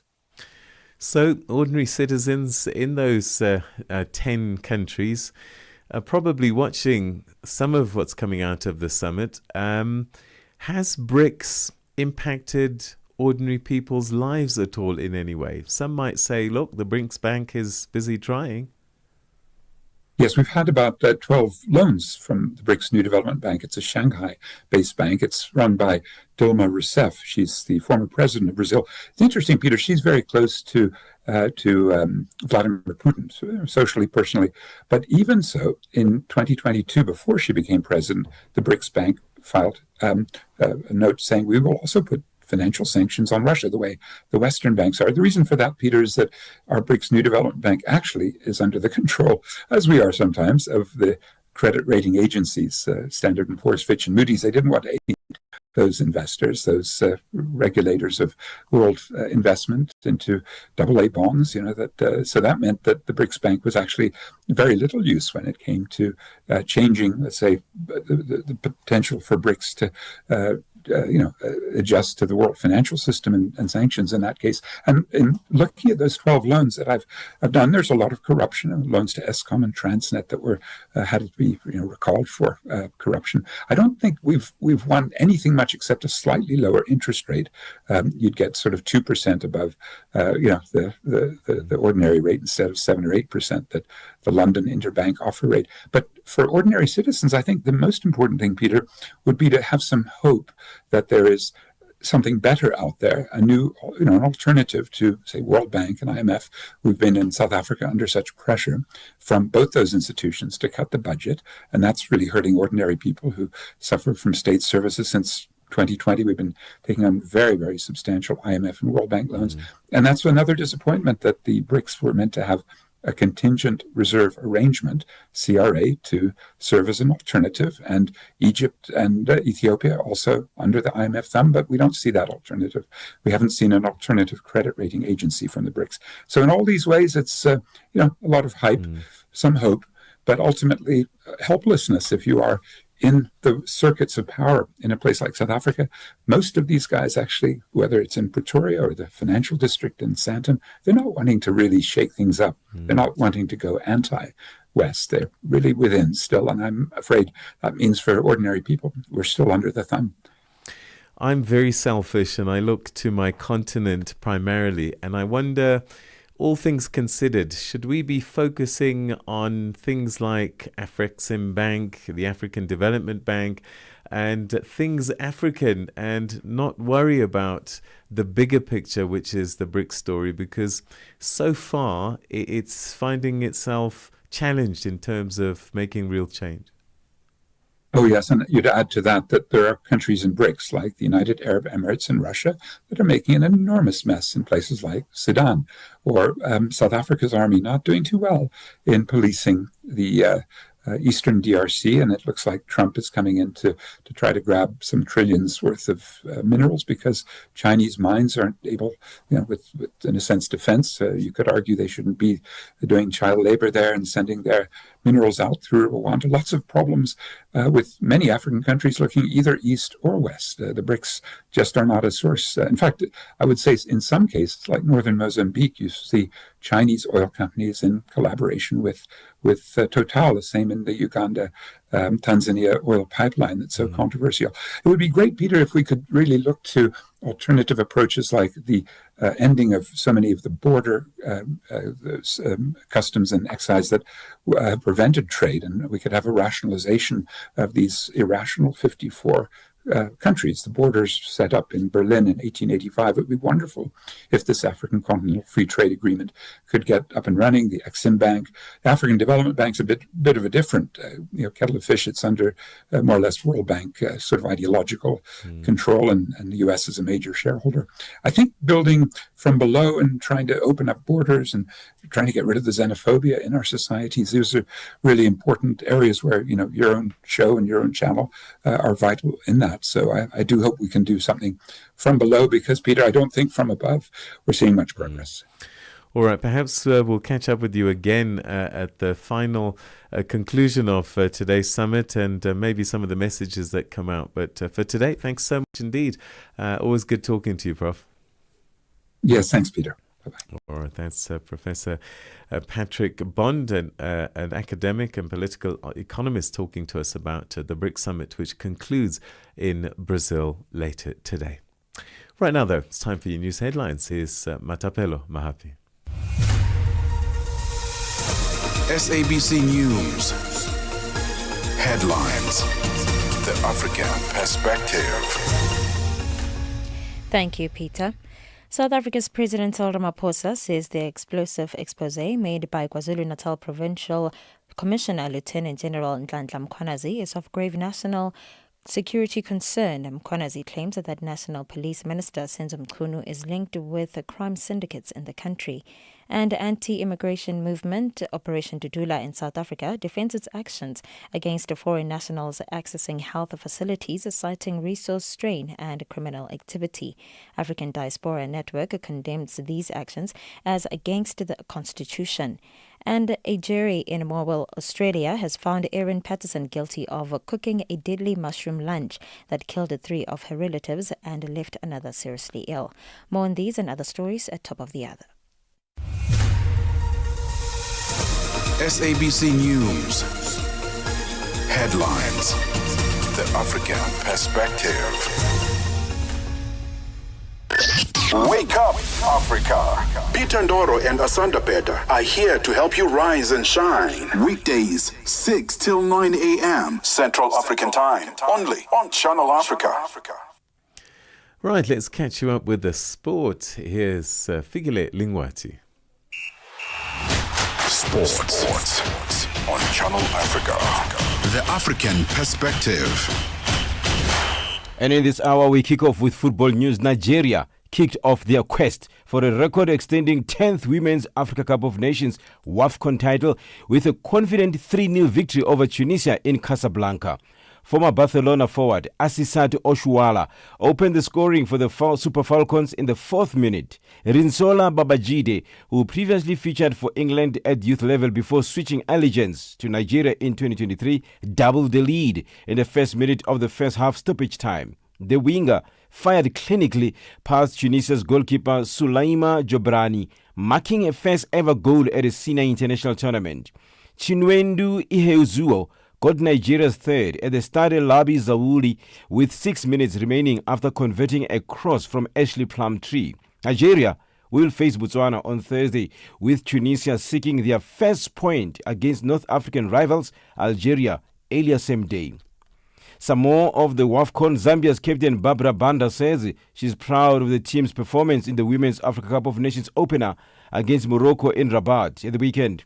The Copa Queens and the hosts played to a thrilling 2-2 draw at the Rabat Olympic Stadium, with Banda netting the fastest goal in only 58 seconds after kickoff. Speaking at the post-match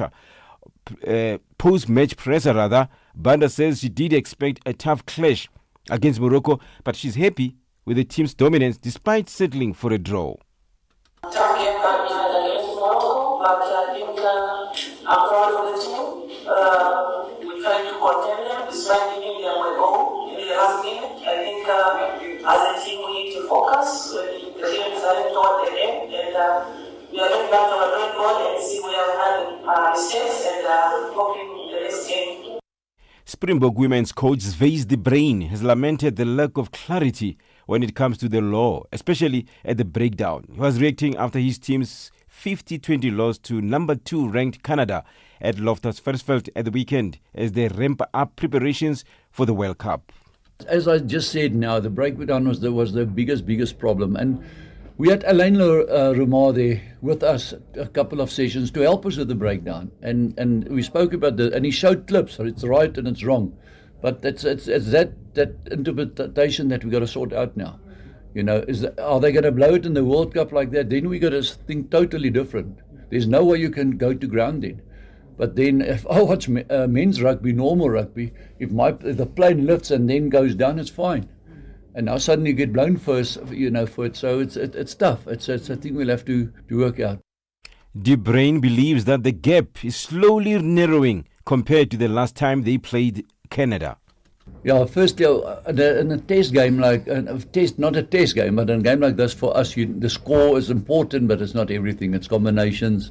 It's where we are in the world. Last time we played them, it was 66-7, and now it's 50-12.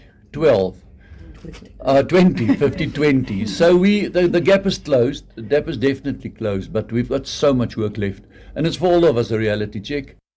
For any sports stories you'd like to share with us, please do send an email to newsroom@channelafrica.co.za or call us on +27 11 714 4459. This is Channel Africa Sport with me, Figile Lingwadi. Sports on Channel Africa. The African perspective. Darubini ya Afrika na I am Henry Shakif. Hawa wa Afrika Kusini wenye asili ya kizungu ambao wamepewa ukimbizi huko nchini Marekani. Je, nini chanzo cha wao kuomba ukimbizi nchini Marekani? Wenyewe wajaomba ukimbizi. Kuna shirika fulani inaitwa AfriForum, shirika mbili za wazungu ambao wanatetea haki ya wazungu hapa, AfriForum na Solidarity. Hao walienda Marekani kufanya kampeni kusema kwamba wazungu wananyanyaswa hapa Afrika Kusini, na walivyofanya hiyo kampeni, serikali iweze kuwafuatilia kujua nini ambacho mnasema kwamba mnanyanyaswa. Kuna namna ya wao kwamba wamepoteza uraia wa Afrika Kusini, na je, endapo Trump akamaliza muda wake madarakani, uhalali wao wa kuishi nchini Marekani ukoje? Itakuwa vigumu, kifupi itakuwa vigumu wenyewe kupoteza uraia wao. Darubini ya Afrika 11 kamili hadi 12 kamili majira ya Afrika ya Kati. This Mandela Month, we honor his belief that education is the most powerful weapon to change the world. Education is one of the most important weapons in a country. Catch us on DSTV Bouquet 802. A fresh morning, a fresh perspective. Stay tuned to Rise and Shine on Channel Africa. It's time to get another update in terms of what's been happening in the world of business. Here's Tabiso Lihuko. Business news on Channel Africa. The African perspective. Thanks, Peter, and good morning. The US is considering to put together a template that will guide it in its trade negotiations with sub-Saharan countries. South Africa's Deputy Minister of Trade, Industry and Competition, Zuko Godlimbi, says he recently spoke to the US representatives in Angola where the issue was discussed. He was speaking in an exclusive interview with the SABC international editor, Sophie Mokoena, on the sidelines of the BRICS Business Forum in Brazil. I think the opening remarks by President Lula da Silva were quite instructive. He gave us a good reflection on the tasks that the BRICS countries must assume in the context of the geopolitical fallout that is affecting trade. South Africa's power utility, Eskom, has urged the public to avoid illegal power connections, warning that these connections overload the system and trigger widespread interruptions. The power utility says to keep the electricity supply stable this winter, customers must buy electricity only from accredited vendors. Eskom spokesperson Daphne Mokoena says the system overloads forces the utility to implement load reduction measures. Illegal electricity connections, including meter bypasses and the unauthorized operation of the network, particularly the transformers, are not only dangerous, they are deadly and also criminal offenses. These actions pose a serious risk to public safety and undermine Eskom's ability to deliver reliable electricity. Transformer explosions, fires, and electrocutions are often the result, placing entire communities, especially children, in harm's way. The start of many municipalities' financial year in South Africa has seen an escalation in tariffs for services, including electricity as well as water and sanitation. The financial year started last week. Energy regulator NERSA approved a 12.7% electricity tariff hike in 2025, along with changes to how Eskom structures its pricing. The organisation Undoing Tax Abuse, OUTA, says the latest tariff hikes are putting further financial strain on households because they are above inflation. The organisation's chief executive officer, Wayne Duvenage. When we looked at the city of Joburg, if you just go back 15 years, had they increased their tariffs by inflation or less, we would not be in such a bad position. But we're about 30 to 40% higher in our tariffs than we should be now. If you take that as your baseline, just 15 years ago, when things were working, potholes were filled, the water leaks were sorted out, the street lights were working. Meanwhile, tariffs have gone up well above inflation, and it's across the country, and it's not good for homeowners and property owners. Guinea's exports of bauxite, a feedstock for aluminium, jumped to 36% to a record 99.8 million metric tons in the first half of 2025, driven by robust Chinese demand that offset declines from a regulatory crackdown. Bauxite exports jumped from 73.4 million tons in the same period last year, with the Chinese-controlled firms commanding over 60% of shipments from the West African nation's expanding port network.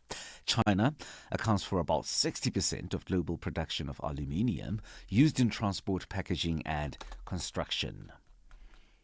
Oil prices have slipped more than 1% after OPEC Plus surprised markets by hiking output more than expected in August. Rising concerns about oversupply, Brent crude futures fell 80 US cents or 0.1% to $67.50 a barrel, while US West Texas Intermediate crude was at $65.68, down $1.32 or 2%. The Organization of the Petroleum Exporting Countries and their allies, a group known as OPEC Plus, agreed to raise production by 548,000 barrels per day in August. $1 in Nigeria is trading at 1,000 naira 527, Botswana 13 pula 10, Kenya 128 shilling 545, and in Zambia it's at 28 kwacha 18. The BRICS countries in Brazil, the dollar there will cost you 5 real 42. Russia 78 rubles 69. India 84 rupees 98. China 71.16. And in South Africa the dollar will cost you 17 rand 56. $1 is trading at 73 pence to the British pound and 84 to the euro. Gold is trading at $3,311 and platinum at $1,370 dollars per ounce. Brent crude oil $67.79 a barrel. Now, for any business stories you would like to share with us, please send us an email to newsroom@channelafrica.co.za or call us on +2711 714 4459. For Channel Africa Business in Johannesburg, I'm Thabiselo Hoku.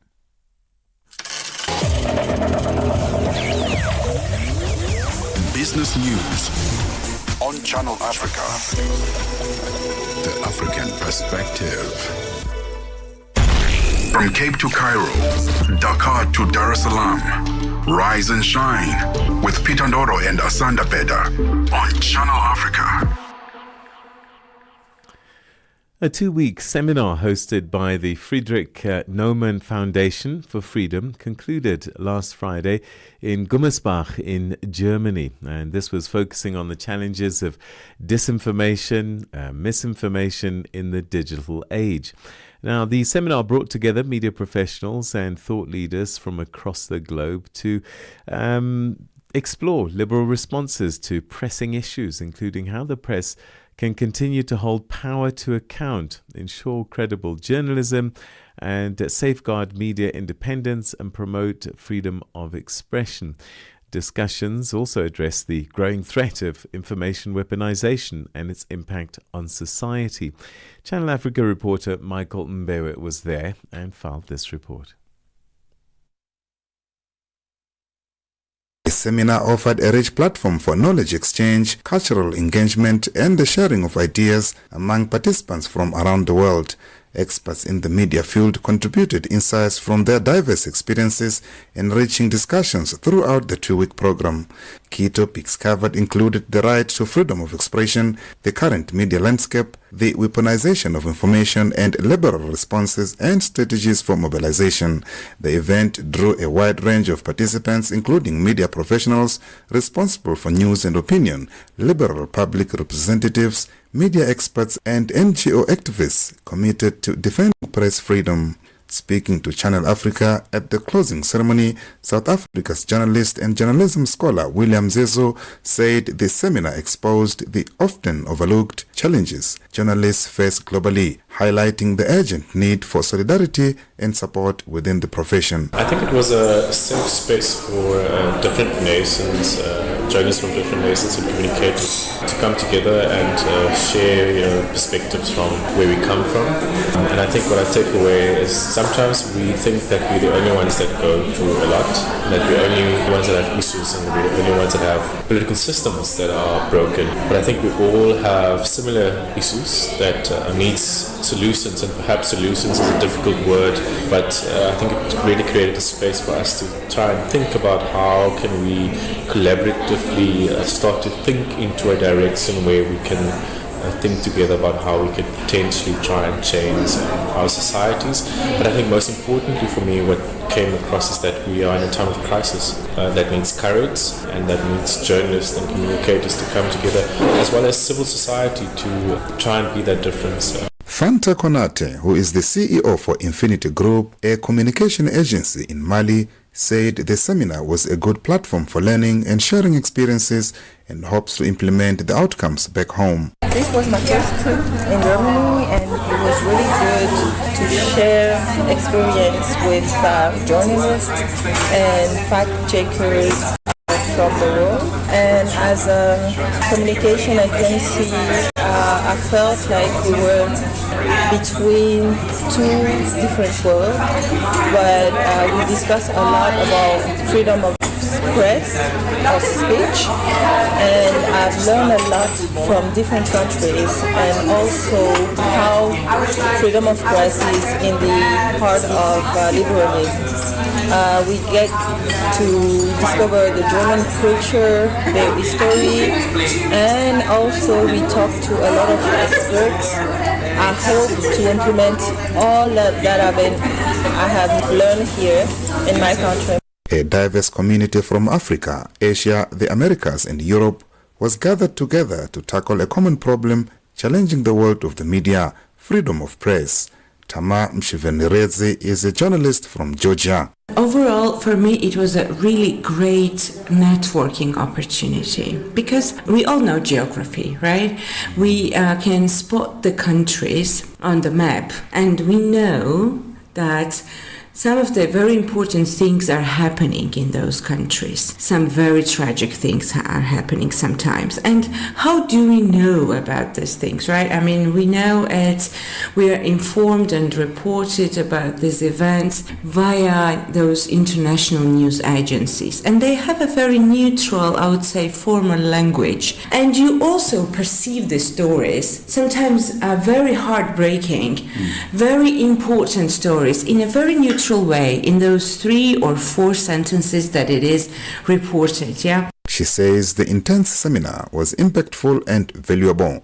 All in all, overall, I believe that it was a very useful experience for us, and I believe that at the end it will result into something very, very viable, I believe, and very important, because I value these connections and these relations that we have now very much. It's very, very valuable. Meanwhile, Alexander Cantor, the executive director for Friends Foundation, an NGO in Romania, had this to say about the intensive seminar. I really appreciate what happened here in the last 12 days. First of all, because we got a chance to be together from different continents and different countries. And I always find that there is so much insight in diversity. And I love to meet people who come with different backgrounds because it always broadens your perspective. And that I think that is very important. So for me, I think the most important experience here was meeting everybody and getting a chance to talk to everybody and discussing topics that are really relevant today for media and not only, actually, or for our lives as well, because we live in the societies that we were talking about. She was satisfied with the range of experts involved, and now she has knowledge of what journalists go through. There were many expert inputs I liked. I go away with a lot of ideas, and I hope I will have the time and resources to implement them when I get back home. And this is very important to me because I really got to understand about the journalists and what they do and what are the needs all around the world more than I knew before. Michael Mbewe, Channel Africa News in Johannesburg. Ministers of Energy and Water from Southern Africa have issued a joint call for urgent and coordinated action to address the region's escalating water and energy crises. The call came at the conclusion of the joint meeting of the SADC Committee of Ministers on Friday. After a week-long session of high-level discussions, leaders warned that electricity shortages driven by rapid population growth and climate-induced droughts, along with the poor water management, pose serious threats to regional development and stability. John Kasim picks up the story for us from Harare. Southern African ministers responsible for energy, water have today called for urgent united action in a bid to end energy and water crisis that has hit the region. The SADC ministers made this call during the joint meeting of committees of ministers responsible for energy and responsible for water in Harare, which sought to explore the nexus between energy and water amid a climate change crisis. The one-day meeting that coincided with the 30th anniversary of the Southern African Power Pool, SAP, intended to strengthen regional collaboration and assess progress on key initiatives in the energy and water sectors. Speaking during the official closing of the meeting, Minister of Land, Agriculture, Water, Fisheries and Rural Development, Dr. Inshas Masuka, paid tribute to the senior officials who deliberated and came with timelines on various projects, including implementation of the Mission 300 funded by the World Bank and African Development Bank. The project is aimed at providing energy to 600 million people, starting with 300 million by 2030. I often say water is a constitutional right. But I have seen recently some mischief saying water is a human rights issue. How can a human rights issue be about something that constitutes 70% of our bodies? This is not about human rights. That we have clean, affordable, available water every day to every one of our 406 million SADC citizens. This is not a human rights issue. This is a fundamental issue, basic constitutional right that we must afford our citizens. And as we do so, we now have healthy, productive citizens who are able to economically contribute to their villages, their country, their region, their continent, and the world. But water is also an economic enabler. Once we have water available in a village, in a town, it means it can then begin to spur industrialization, economic development, mining, industry, etc. can begin to thrive on the basis of that. Dr. Masuka added that energy was critical in the region and the continent as a whole at this moment when population growth and effects of climate change are ravaging. Zambia and Zimbabwe are some of the worst affected members owing to reduced water levels in Lake Kariba, leading to a 25% production surge, while the electricity demand in Zimbabwe stands at 2,000 megawatts. Only about 1,350 megawatts can be produced despite commissioning a new station in Hwange. This has affected the domestic consumers more, especially those living in rural areas. As such, a call was made for the region through the SAP to bridge the power deficit that keeps growing each year by 3% despite the 52 gigawatt production. Policies on power production as well as access to water were also blamed for the slow implementation of the SADC instruments that seek to deal with the discord. Here is what Ms. Lerato Matabonge, Commissioner for Infrastructure and Energy at the African Union Commission, said. Noting that between 2017 and 2023, access to clean cooking only increased marginally from 31% to 35%. We are therefore ramping up efforts to ensure that the transition to clean cooking technologies. Last year, during COP29 in Baku, the African Union, through the African Energy Commission, AFREC, published the Continental Study on Sustainable Scaling, Meeting the Clean Cooking Challenge in Africa, which is a guide on how best to expand access to clean cooking fuels and technologies. We have also included clean cooking in Africa as a key priority area for the South African G20 presidency. We therefore recognize and acknowledge and appreciate the prioritization of this area in this agenda by SADC. Secondly, as an African Union, we are implementing the Energy Transition Program, which aims to develop the untapped potential in renewable energy resources, including bioenergy, wind, solar, geothermal, hydropower, green hydrogen, and others. In Harare, Zimbabwe, this is John Kasim for Channel Africa News. Right, it's a little bit before the top of the hour, and one of the things I like to look back on is what happened today in history. And I'm going to take you back to a few times because quite a few things happened of significance. 1960, Ivory Coast declares independence from France. And now, although the official independence did come on August the 7th, crucial legislative steps and popular announcement were actually made today as the country transitioned under Félix Houphouët-Boigny's leadership. And in 2003, peace talks resumed in Libya. Regional and international leaders, including ECOWAS, met in Ghana to negotiate peace as Liberia plunged deeper into civil war. And this would later lead to the resignation of the then President Charles Taylor. And in 2011, South Sudan finalized independence protocols. 4 days ahead of its official declaration of independence on July the 9th, South Sudan's interim government completed final administrative and security frameworks to separate from Sudan after decades of conflict. And there was so much excitement. I remember watching this from London, actually, and so many people were hopeful about what the future may bring. And of course, it was a struggle that had been led for so long by Lieutenant Colonel John Garang, if I remember correctly.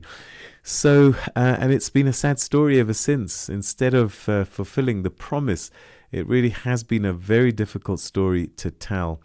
Globally, the London bombings, the 7/7 attacks, you will remember, 7th of July 2005, 4 coordinated suicide bombings that struck London's public transport system during the morning rush hour, killing 52 people and injuring over 700. And among them was Anthony Fatai Williams, a 26-year-old Nigerian-born man who was working in London and was killed in the Tavistock Square bombing.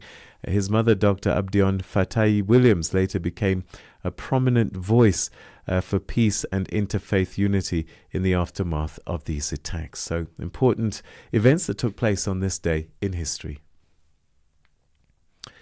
Right, it's now 8 o'clock Central African time, which means it's time to take a look at what's been happening in the news. But just to let you know what's coming up on the program shortly, we're hoping to unpack a little bit further these damning allegations that were leveled against the Deputy National Police Commissioner in South Africa, as well as the country's police minister, by one of the provincial police commissioners. All of that still to come. But first, here's your news with Matapelo Mahape.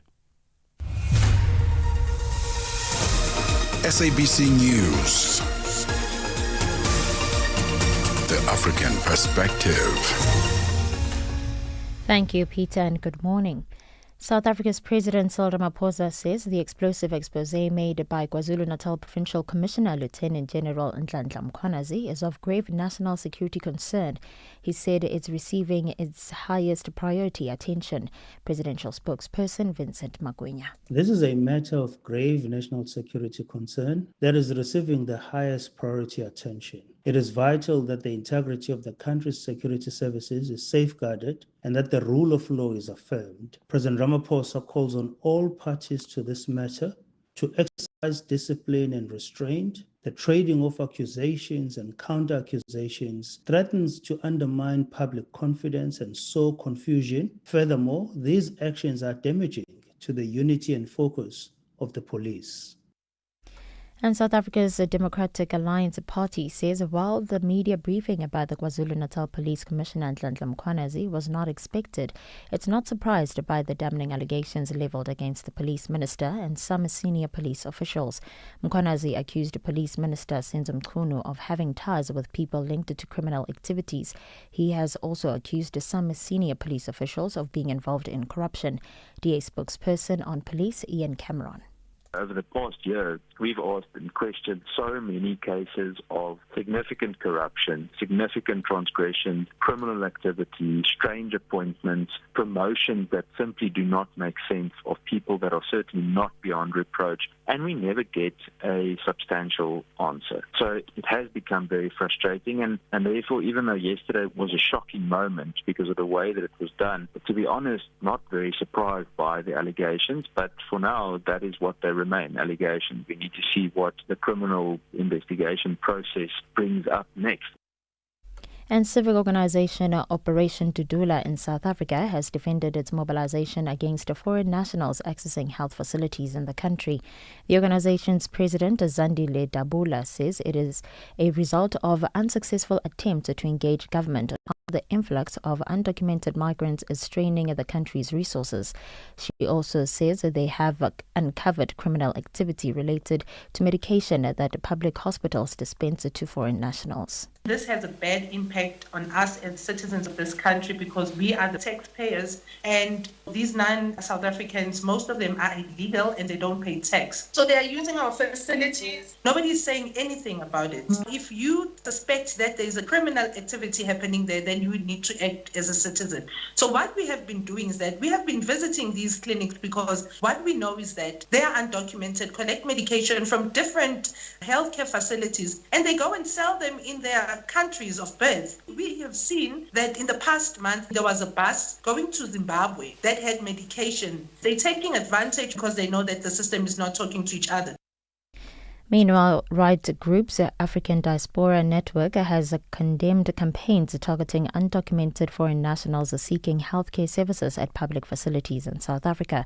Operation Dudula, amongst other civic organizations, have mobilized themselves to prevent foreign nationals from accessing health facilities around the country, saying they are straining the country's resources. Chairperson of the African Diaspora Network, Dr. Vusmusu Sibanda, says that this is against the country's constitution. Anybody that prevents a person from, accessing, healthcare, which would bring them life, is actually denying that the other person the right to life, and is actually, dehumanizing that other person who has a right to human dignity. So those are violations that are against the Constitution and constitutional rights.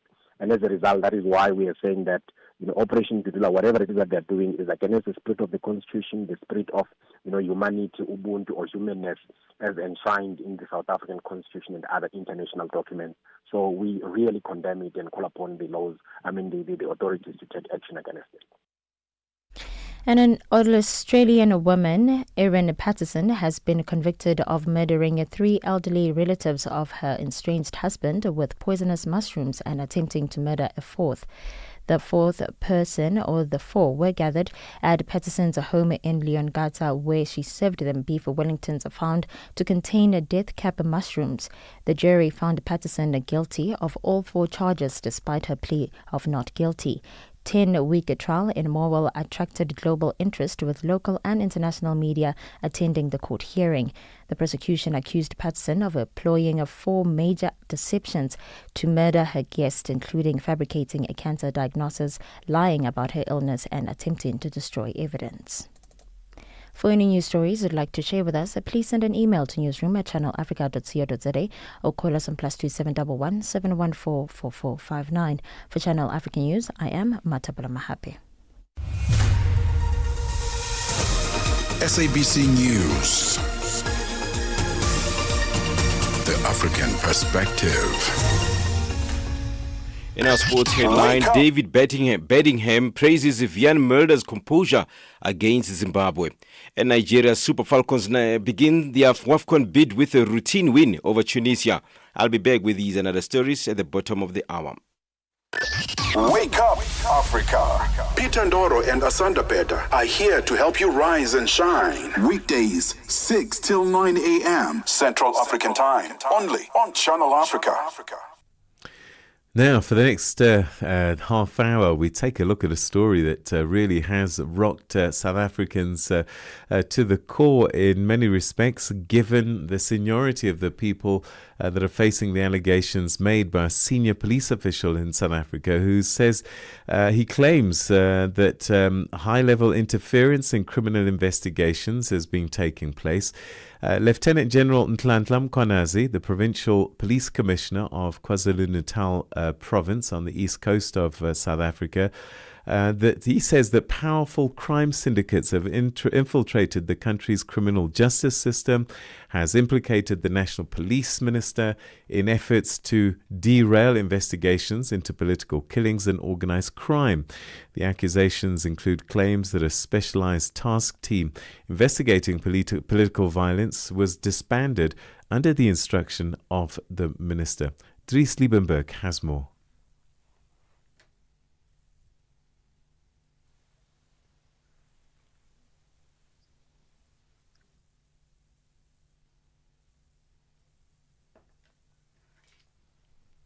KwaZulu-Natal Police Commissioner Nhlanhla Mkhwanazi has made startling allegations about links between crime syndicates, serving politicians and police officers. He was dressed in the camouflage uniform of the police's Special Task Force, of which he was previously a member, flanked by heavily armed members of the task force. Mkhwanazi says Police Minister Senzo Mchunu gave the order to disband the highly successful KwaZulu-Natal task team into political killings after members helped to unmask these syndicates in Gauteng.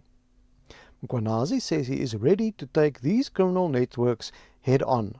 If an enemy comes to you, attack the enemy. Don't allow the enemy to take advantage. You can't just lie with your arms in your hands like that. You have to fight. So that's what we are doing now in KZN, and we shall fight. And this fight is very big. So it needs people who are committed. People who are not worried. No, they're going to chase you. They're going to arrest you. Get out of that prison and fight. They're going to suspend. They're going to dismiss you. They can get you out of the police. When you're out of the police, join men and women in the private sector that are dedicated in dealing with this criminality. Mkhwanazi says following Mchunu's instruction, National Deputy Police Commissioner Shadrack Sibiya had the bulk of the team's dockets transferred to his office, where no further action has been taken. Mkhwanazi has added that despite the minister's instruction, the task team is continuing its work based on an instruction by the National Police Commissioner Fani Masemola. You correctly said we have got chain of command. And I've said before, the National Commissioner, Jar Masemola, is my commander and nobody else. At the provincial office, at the province of KwaZulu-Natal, I account and report to the legislature and via the executive authority in the province, of which the Premier is the one that supports us. So I must communicate via the executive authority in the province, and I must communicate via the National Commission. And that's where it ends.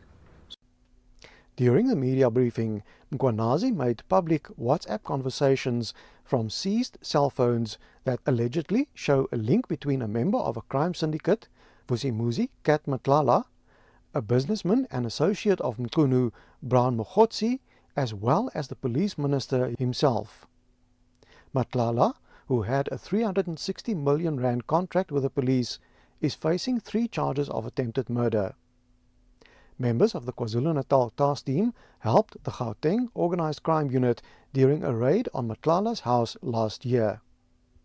Mkwanazi says after the raid, there were WhatsApp messages between Matlala and Brown Mogotsi, and in turn between Mogotsi and Mqunu, about the disbandment of the KwaZulu-Natal task team.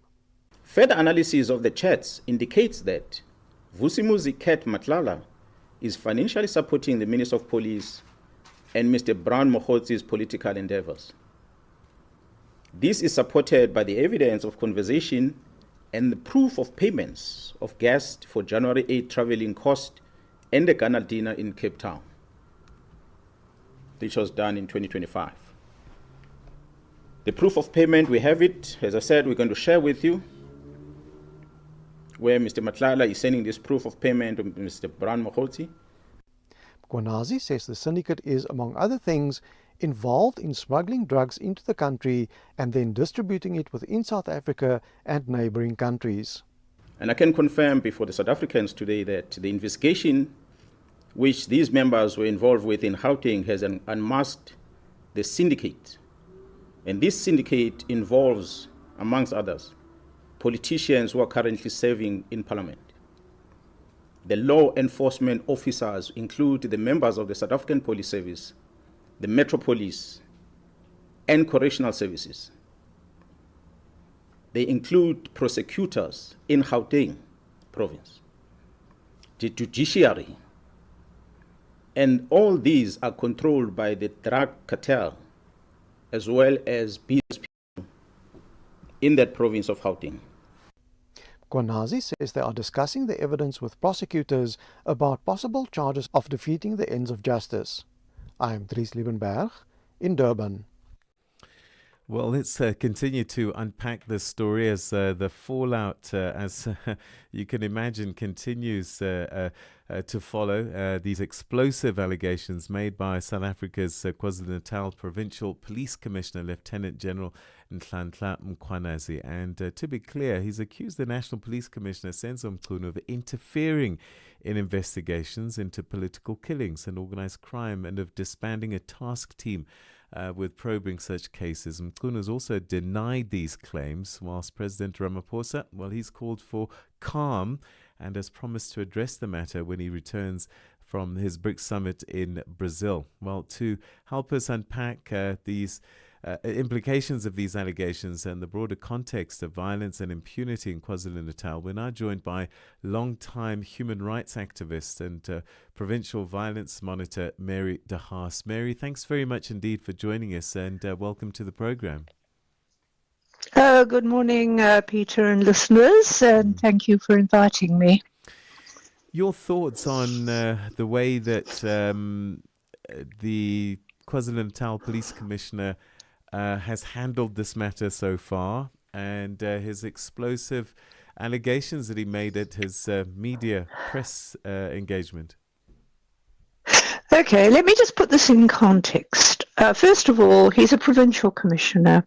He's quite correct. The national commissioner, if it's not his job to make media releases, the police employ media people to do releases. He's one of 8 provincial commissioners. He can't speak for crime in the whole country. The way the system works is that the minister, the national commissioner reports to the minister, and the minister is behaving the way ministers should do, which is very rare in South Africa. The last minister was running himself. We've had other ministers run up.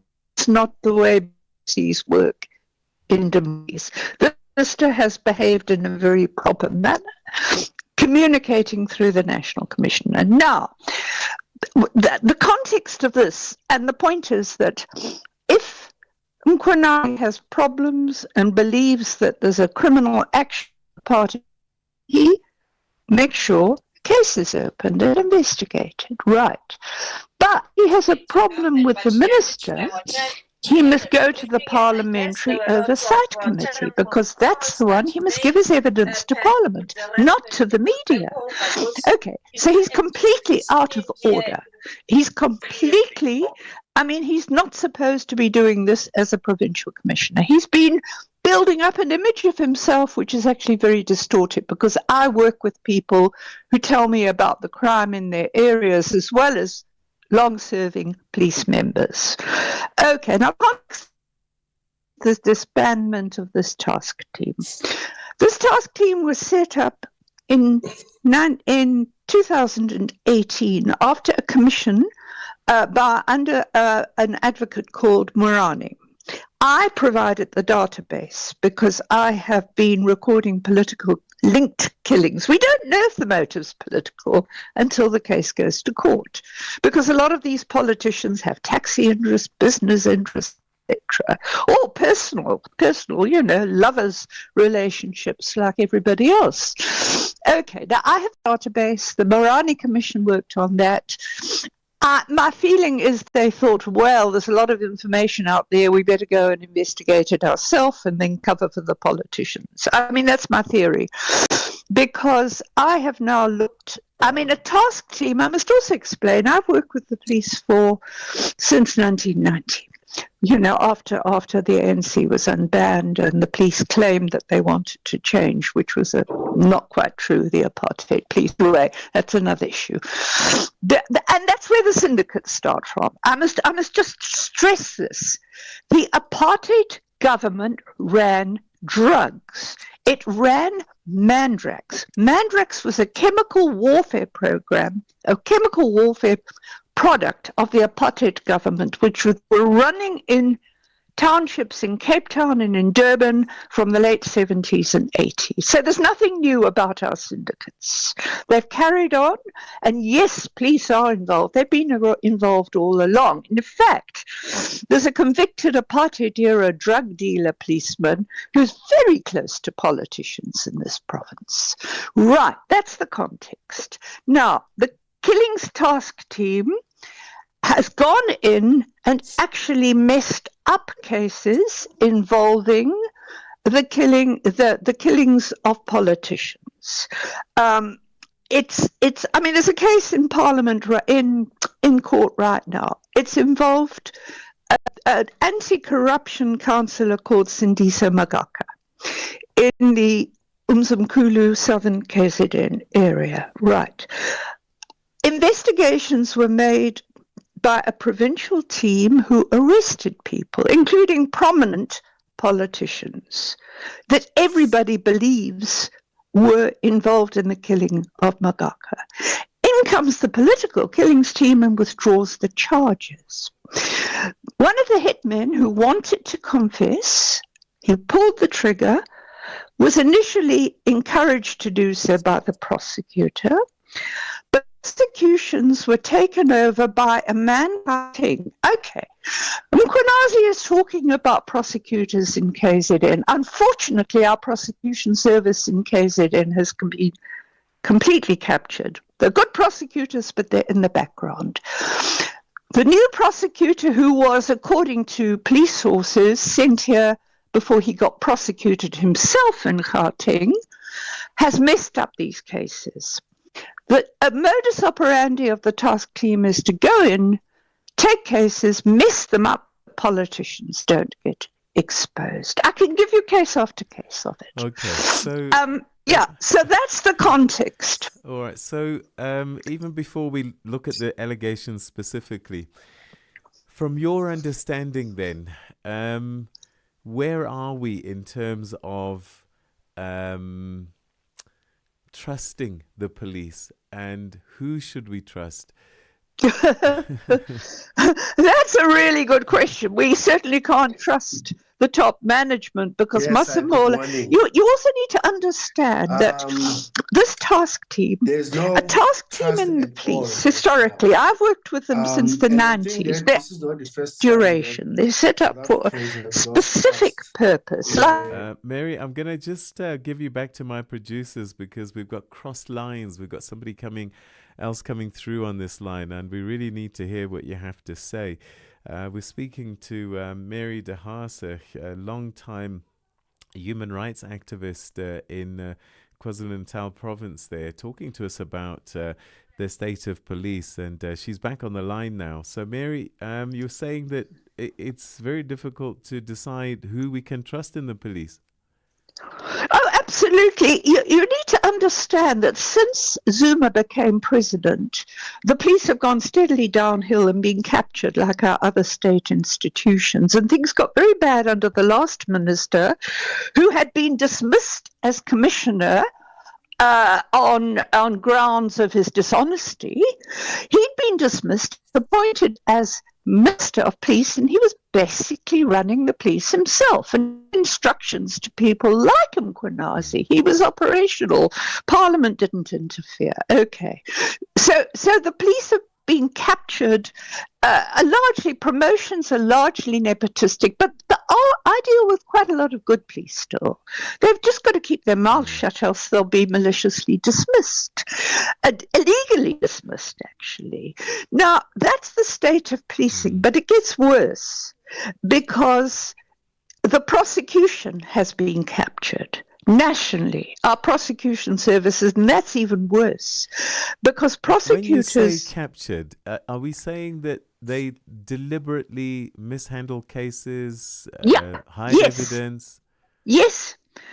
Take stuff out of dockets. Look, I've got these case studies. I could sit here. Let me just give you a couple very, very quickly. Right. Down this one shows very clearly how... They're not really, they've come out with statistics, statistics, damn lies and statistics. They can never give me a breakdown of which cases they're talking about, because I have a database I've kept for years, and I'm not going to carry on, I'm getting sick of it, of people with political links, councillors, municipal officials, politicians who've been killed.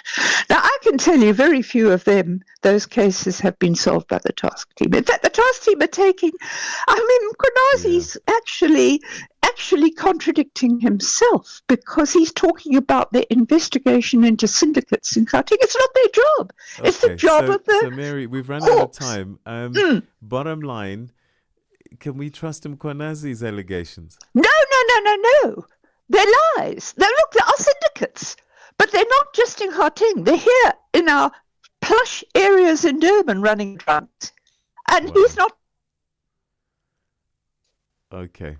Mary, I think we've lost you there, but thanks very much indeed for giving us a sense of what's been going on, particularly in KwaZulu-Natal. And it's going to be very difficult for us, the public, to try and unpack this, because we see on our televisions the highest-ranking provincial commissioner making serious allegations with what looks like detail about the police minister and also the deputy national police commissioner.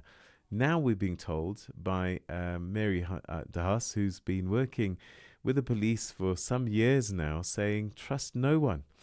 Well, let's try and unpack this a little bit more, perhaps from a political angle now.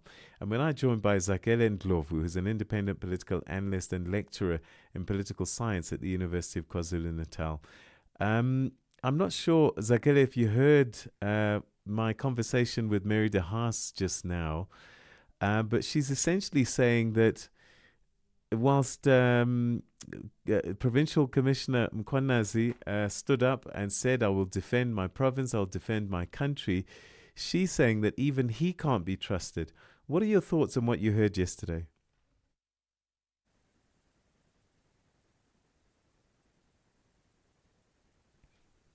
Hello, are you there, Zakele? Yes, sir. Good morning. Right, yes. Thanks so much indeed for joining us. Welcome. Thank you for having me. All right. So, what are your initial thoughts about what you heard yesterday from the Provincial Commissioner Mkhwanazi of the police? Yeah, so it's clear that there is no trust between the provincial commissioner and his colleagues at the national level, including the Minister of Police. So, as you know, once trust is lost or is broken, it's not easy to repair it or to get it back. So, I don't know how they're going to be able to work together because they no longer trust each other. From a political standpoint, this must be a minefield for President Ramaphosa. He's coming back from the summit, I think later today, maybe early tomorrow morning. How does he even begin to unravel this? Because whose voice can he trust? Exactly. So if I were Ramaphosa, I would have returned right away after the provincial commissioner made those serious allegations. So he appointed Senzo Mkhune as the Minister of Police. And my instinct is that he's more likely to believe what his Minister of Police is going to tell him. So, but he's faced with a crisis now because the allegations that Mr. Mkhwanazi or General Mkhwanazi made are very serious. And it suggests that we live in a gangster state. I want to take our viewers back to the time when Jackie Selebi was the Commissioner of Police. He boldly told the nation that he was friends with Glenn Aglioti, who was a reputed drug lord. So what Mkhwanazi is saying in the minds of some people sort of like confirms this theory that some of our leaders are in cahoots or working with drug lords or criminal syndicates. I'm I don't even know where to start with this one, because if these WhatsApp messages are proved to be genuine, it is a problem though, isn't it, for the police minister? Because it seems as if he's been communicating things of a police nature with somebody not involved in the police. Exactly. So that's a big problem. And like I said, this is not new. It's happened before with the previous commissioner of police being friends with a reputed drug lord. So if you have a minister of police who is believed or seen to be working with some criminal syndicates or sharing information, sensitive information is not supposed to share with people who are not in the police force, that is a huge problem. And it erodes the trust that the public has in our leaders. What can happen now, though? Because we have a police commissioner who's been silent on this whole thing. His deputy is being accused of crime by a provincial commissioner. The provincial commissioner has broken all protocol in terms of how police cases are handled.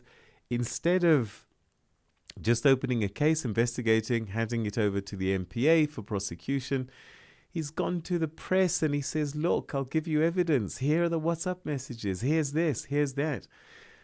I mean, that is earth-shattering in terms of procedure for police. And this isn't a junior official. What can actually happen now? This is a mess. It's a huge mess. And I suspect the reason why Mkhwanazi decided to go public is because he feels that he is being silenced, that that there are people who are interfering with his job. So he no longer trusts anyone. So he's putting this thing in the public domain to say, look, from my side, I'm doing all I can, but it's just that at this point, I cannot trust the people that I'm working with. So I think it's going to need the support of the national commissioner, Brigadier or General Masemuda. Do you think he was for him? Do you think he was preempting suspension? Because he talked about it, that you will be suspended, you will be taken out of play. Yeah, definitely. That's why I'm saying that. That's why he decided to go public, because I think at this point he strongly suspects that they are going to either suspend him or fire him. So he decided, let me just let the public know what is going on here, and then they will decide.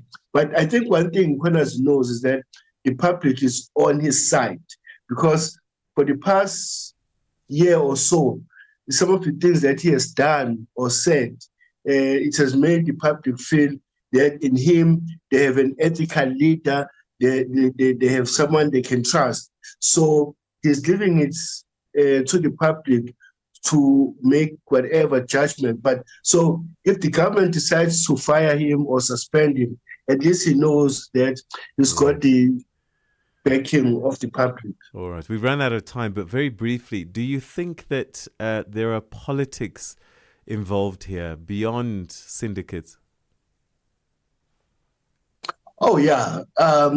No, like I said, we had a reputed drug lord who was friends with the National Commissioner of Police in Jackie Selebe, who even went as far as buying the then President Thabo Mbeki shoes. And you have to ask, how did you even know the size that president wears? So, the allegations that Mkhwanazi is making is going to, in the minds of some people, is going to send a message that indeed there is some truth in what Mkhwanazi is saying. Zakele Ndlovu, we're going to have to leave it there. Thank you so much indeed for your thoughts and analysis on this issue. You're welcome. Thank you for having me. Thank you. That's Zakele Ndlovu, an independent political analyst and lecturer in political science at the University of KwaZulu-Natal, speaking on this explosive, damning allegations. I mean, you can't make this stuff up. We'll keep on top of that story for you as the days progress, and we eagerly await the president's response when he returns from the BRICS summit currently underway in Brazil. It's time for your news headlines. Here's Matapelo Mahape. SABC News headlines. The African perspective. Thank you, Peter. South Africa's KwaZulu-Natal Police Commissioner's explosive allegations against Minister Senzo Mchunu has sparked a national outcry and calls for his dismissal, while President Cyril Ramaphosa says the allegations are of grave national security concern. And anti-immigration movement Operation Tudula in South Africa defends its actions against foreign nationals accessing health facilities, citing resource strain and criminal activity. Africa Diaspora Network condemns these actions as against the Constitution. An Australian woman, Erin Patterson, has been convicted of murdering 3 elderly relatives of her estranged husband with a poisonous meal and attempting to murder a 4th. 4 were gathered at Patterson's home in Leongatha, where she served beef Wellingtons found to contain death cap mushrooms. More details on these and other stories at top of the hour.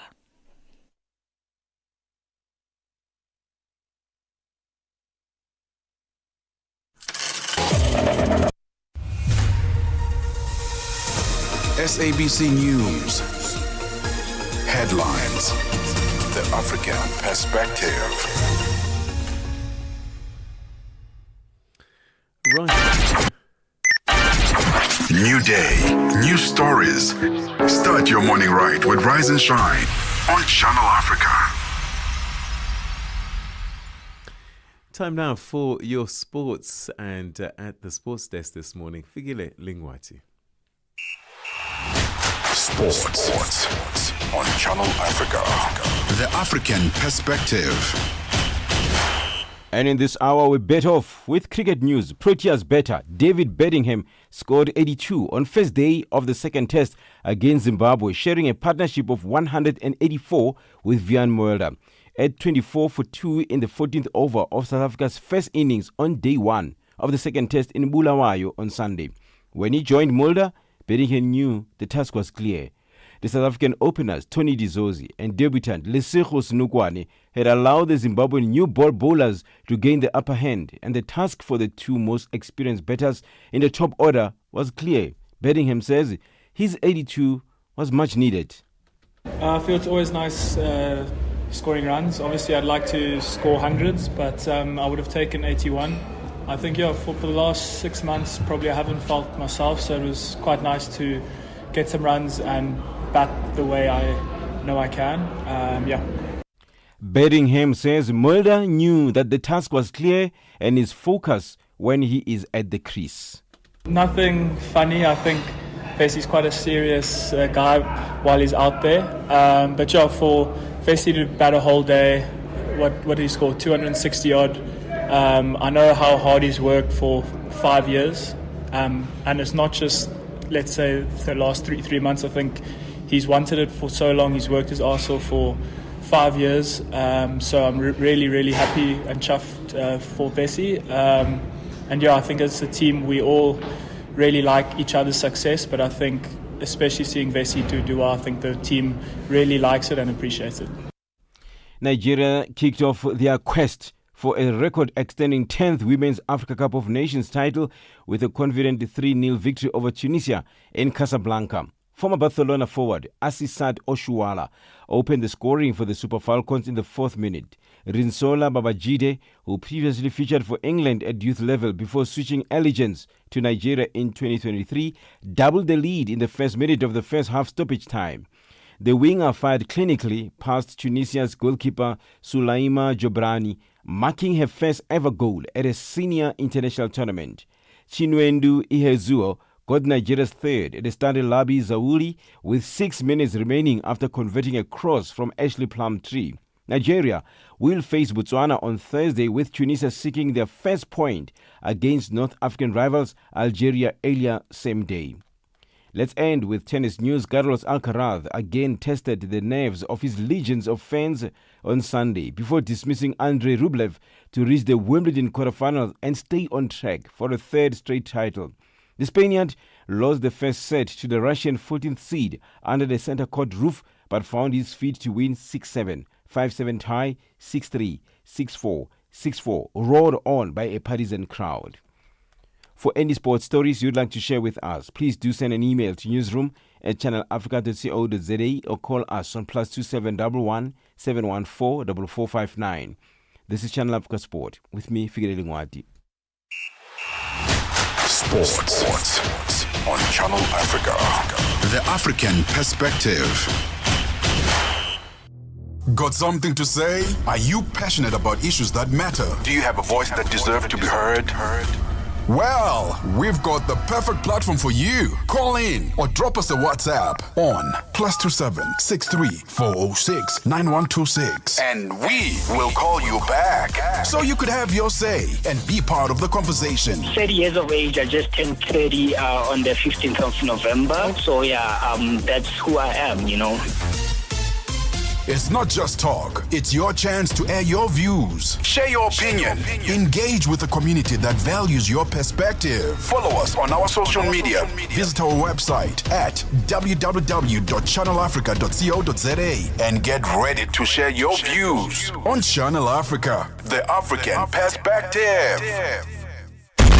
From Cape to Cairo, Dakar to Dar es Salaam. Rise and Shine with Peter Ndoro and Asanda Beda on Channel Africa. Right, let's get a final business news update on Rise and Shine with Tabiso Lehoko.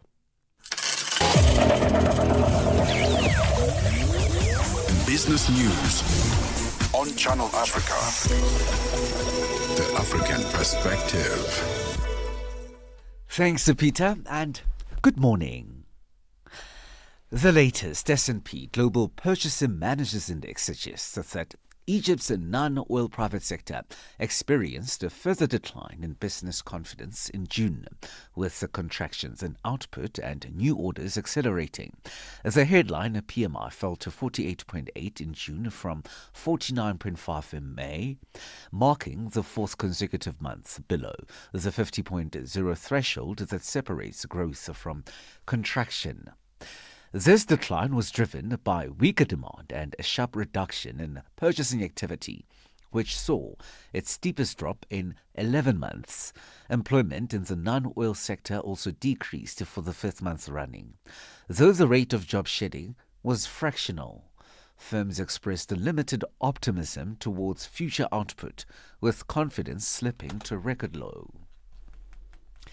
The US is considering to put together a template that will guide it in its trade negotiations with sub-Saharan countries.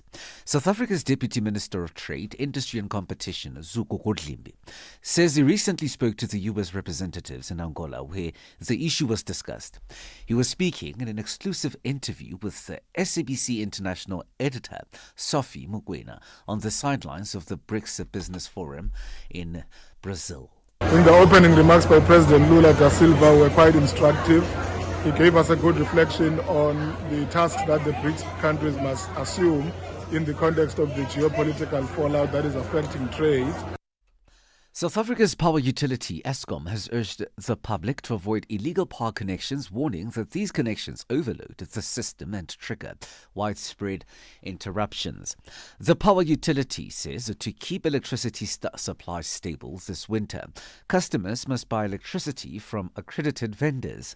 Eskom spokesperson Daphne Mokoena says a system overloads forces the utility to implement load reduction measures. Illegal electricity connections, including meter bypasses and the unauthorized operation of the network, particularly the transformers, are not only dangerous, they are deadly and also criminal offenses.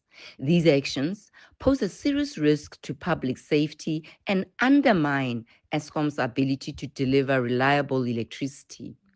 Transformer explosions, fires, and electrocutions are often the result, placing entire communities, especially children, in harm's way. The start of many municipalities' financial year in South Africa has seen an escalation in tariffs for services, including electricity, as well as water and sanitation. The financial year started last week. Energy regulator NERSA approved a 12.7% electricity tariff hike in 2025, along with changes to how Eskom structures its pricing. The Organising Undoing Tax Abuse says the latest tariff hikes are putting further strain on households because they are above inflation. The organization's chief executive officer is Wayne Duvenage. When we looked at the city of Joburg, if you just go back 15 years, had they increased their tariffs by inflation or less, we would not be in such a bad position. But we're about 30 to 40% higher in our tariffs than we should be now. If you take that as your baseline, just 15 years ago, when things were working, potholes were filled, the water leaks were sorted out, the street lights were working. Meanwhile, tariffs have gone up well above inflation, and it's across the country, and it's not good for homeowners and property owners. US President Donald Trump says countries that align themselves with the anti-American policies of the BRICS group will be charged an additional 10% tariff in trade with the United States. Trump also earlier announced that the tariff letters with various countries would be delivered starting today. Sherwin Bryce Peace reports. Trump on Truth Social warned that any country aligning itself with BRICS would be charged an additional 10% trade tariff and that there would be no exceptions to that policy. The BRICS group, which includes South Africa, India, Russia and China, is currently holding a leaders' summit in Brazil and seeks to prioritize and develop relations between the global south. $1 in Nigeria is trading at 1,000 naira 527. Botswana 13.10. Kenya 128 shilling 545, and Zambia 24 kwacha 18. The BRICS countries in Brazil, the dollar will cost you 5.42. Russia 78 rubles 69. India 84 rupees 98. To China 7 yuan 16, and in South Africa the dollar will cost you 17 rand 56. $1 is trading at 73 pence to the British pound and 84 to the euro. Gold $3,311. Platinum $1,370 per ounce. Brand crude oil is at $67.79 a barrel. For any business stories you would like to share with us, please send us an email to newsroom@channelafrica.co.za or call us on +2711 714 4459. For Channel Africa Business in Johannesburg, I'm Tabisolo Hogo.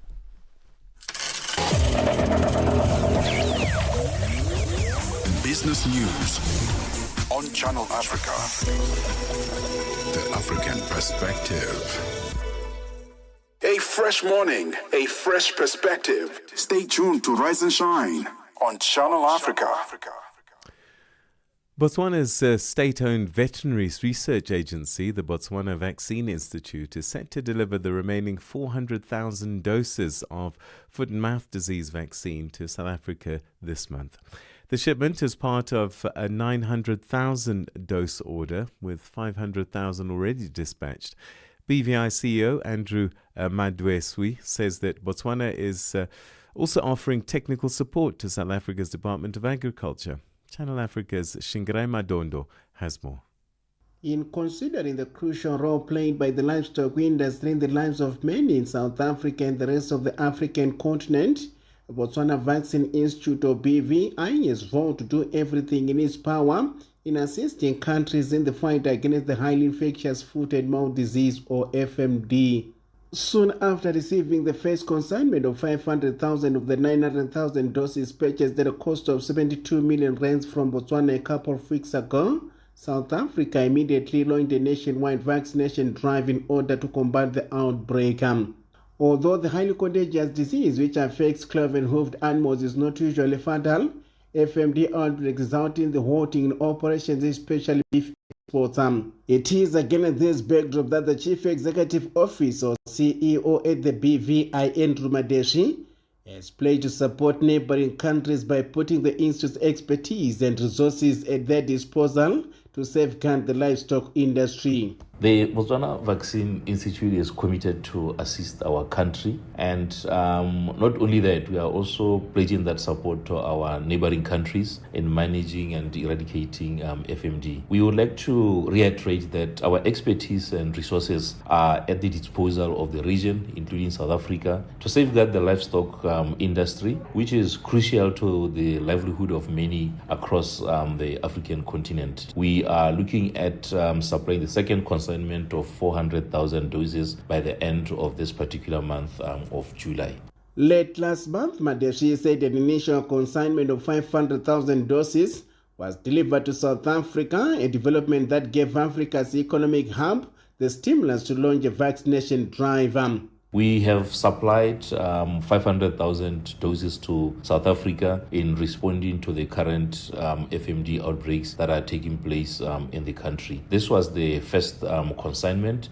These outbreaks, which are taking place in the southern African country, are crippling the country, according to Dewald Olivia, the Chief Executive Officer, or CEO at Red Meat Industry Services.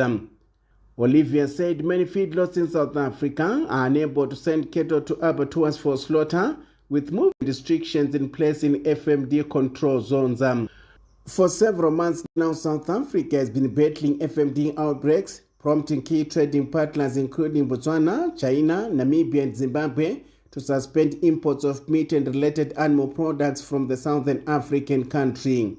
A social justice advocate and a researcher of international relations, Tendai Ruben Bofana, said Botswana is fighting for an FMD-free Southern African Development Community, or SADC region, for its interests, since she wants to protect a rewarding European market for its beef industry. The real motive here is Botswana trying to preserve and safeguard its own, beef industry. Remember that Botswana sells its beef to the European market. It's a big market, and it would be devastating if Botswana was to be reported to have foot and mouth disease. Let's also understand that foot and mouth disease does not know any borders.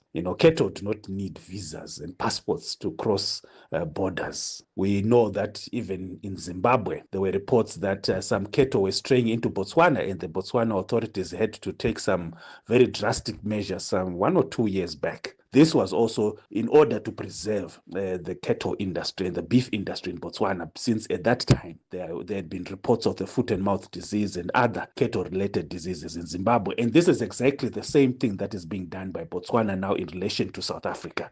Since 2017, Botswana has been donating 473,200 doses of FMD vaccine to Zimbabwe annually to help contain the outbreak to stop it from spreading across the borders. Zimbabwe has been reporting persistent FMD outbreaks in its southern regions, notably parts of Zishawani, Gweru, Mvuma, and Matabeleland since 2015. Reporting for Channel Africa from Gaborone here in Botswana, this is Ashingre Matondo. Vue d'Afrique avec Joël Mouteba. Cette peur d'un point de non-retour nucléaire suffit-elle selon vous à légitimer une telle offensive, monsieur Taladi? Absolument pas du tout. Cela fait plus de 30 ans que l'Israël crie haut et fort sur les toits, où il veut se faire entendre que l'Iran serait à 1 an pour obtenir l'arme nucléaire. Parfois, l'Iran serait à 6 mois, parfois l'Iran serait à 2 semaines pour obtenir son arme nucléaire. Et curieusement, jusqu'à ce jour, il n'y a toujours aucune preuve que l'Iran a obtenu cette arme nucléaire en dépit des déclarations d'Israël et de certaines puissances parfois. Vue d'Afrique, du lundi au vendredi de 15h à 16h, temps universel. Mix Vibration sur Channel Africa. C'est notre invitée du jour, la belle Aïna Mwenze. Elle est là. Certaines l'appellent Boss Lady. Bonjour Monsieur Jolino. Parlez-nous un tout petit peu de vous. Je m'appelle Boss Lady Aïna. Je mets l'accent sur le nom de Boss Lady parce que je mérite cela après le travail fait. Et c'est une rémunération en titre de la personne que je suis devenue aujourd'hui. Épouse et une mère de 4 garçons. Et voilà ce que je peux dire pour l'instant. Et vous vous êtes lancé dans le business. Comment c'est venu? En tant que mère et se retrouvant dans les pays étrangers, particulièrement en Afrique du Sud, je me disais que laisser les enfants sur la charge des travailleurs ou d'une bonne, ça serait pas très intéressant. Je me suis dit, bon, je dois essayer de m'organiser et trouver un emploi que je peux faire. Mix Vibration, tous les dimanches de 18h à 19h, temps universel.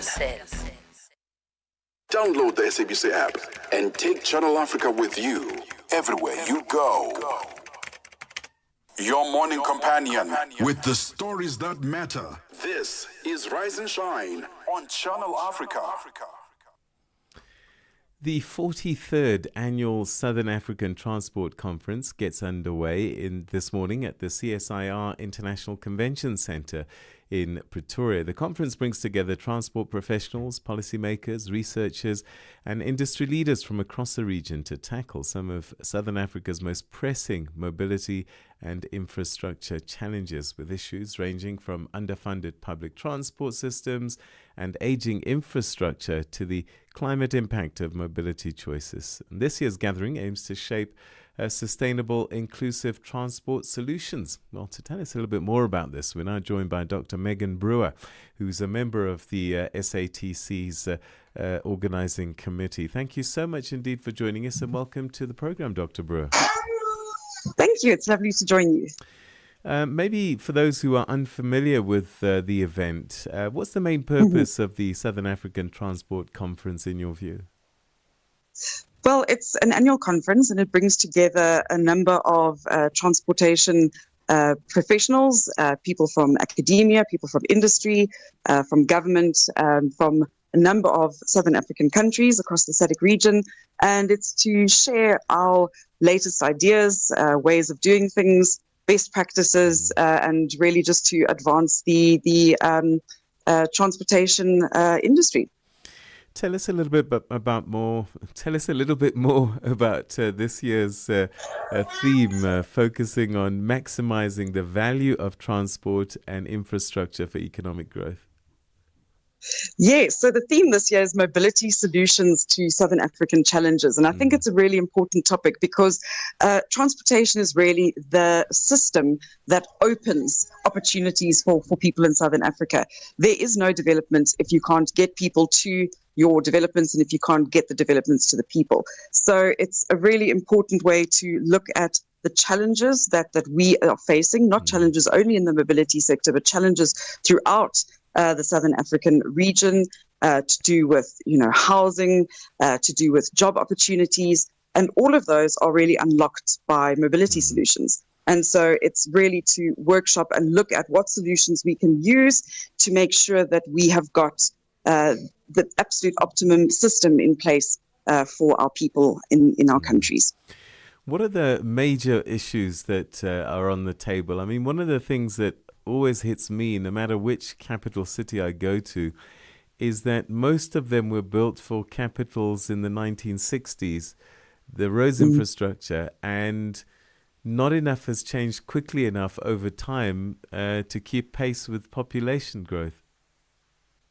Absolutely. No, that really is a core focus of the conference. And there are actually a couple of panel sessions where we've got workshopping to talk exactly about that. What are the solutions that we need in order to change the way that we are planning? So at the moment, we do, and you're quite right, have a very car-centric, almost Americanized way of planning our urban areas. And we are perpetuating that. And the problem with that is that it tells the population that in order for you to be successful, in order for you to compete really as a person in this economy, you have to have a private car.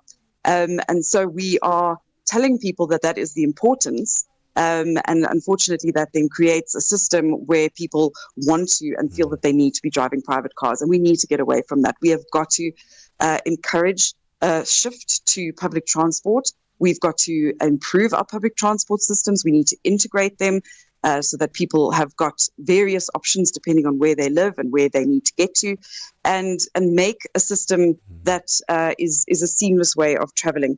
And certainly mobility solutions are going to enable us to do that, and we need to be looking into that. So there are a couple of sections in the program that are looking at transport-orientated development.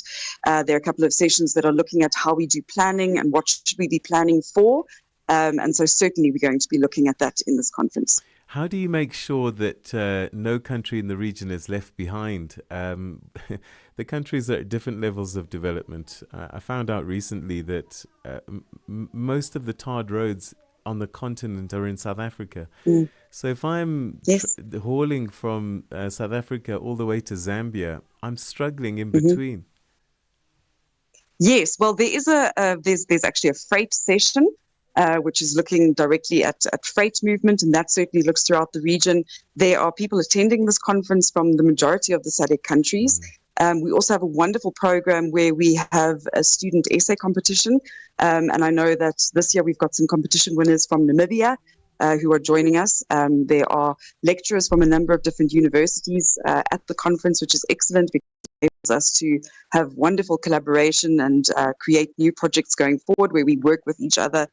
So there's a lot of mingling and interaction between the SADC countries at this wonderful conference, which is why it's not the South African Transport Conference, it's the Southern African Transport Conference. So we're certainly looking into that, and there is a full day on freight movement, exactly because that's a very important factor. A lot of freight for Africa moves through South Africa, and certainly it's important to make sure that the quality of the movement systems that are throughout the region are comparable and work well together. Dr. Brewer, we're going to have to leave it there. Thank you very much indeed for joining us. Good luck with this conference, and I think we should catch up with you again at the end just to see what came out of it. Thanks so much. That will be wonderful. Great. Thank you so much for the interview and having me on. And yes, I'm looking forward to this week of great talks at the conference. Thank you. Thank you very much. Dr. Megan Brewer, Southern African Transport Conference Organizing Committee member. Very briefly, good morning to you, Palesa. Good morning, Peter. How are you? Yeah, not too bad. What's coming up on The Move? All right. Today in the first hour of On The Move, we'll be speaking about being the good child in the family. You know, the good child, the successful child, the most disciplined child. That was the naughty one. Right? And it might seem like a good thing. However, it may actually come with a lot of emotional neglect and people growing up to be people pleasers. So we're going to be finding out some of the journeys of the good child and how they can find healing through some of the things that actually may not be that great about being the best kid in the family. Then we move on into our second hour of the show. We're speaking about working remotely, but specifically if local industries should adjust their pay scales to support or to compete with remote work or remote workers. And of course, these remote workers usually get paid maybe in US dollars, in pounds and such. So that's in our African View debate today. We'll be joined joined by Najuko Kanyana and HR expert Tando Dingi to debate this particular issue. Then we wrap it up in our fitness and nutrition corner. We're going to be finding out about the rise of the practice of yoga on the African continent. I'm definitely going to be listening to that. And I did it for a while. Yeah. Got injured and never really got back into it. But it's fantastic. I am a believer, so you can count me in on that one. So, great program. That's Rise, not Rise and Shine. On the Move with Palisa and Benjamin coming up after the 9 o'clock news. And that's where we say goodbye from the Rise and Shine team. Thanks so much indeed for tuning in. We'll see you tomorrow morning, bright and early, 6 a.m. Central African time. The time is 9 o'clock, which means it's time for your news with Matapelo Mahape. SABC News. The African Perspective. Thank you, Peter, and good morning.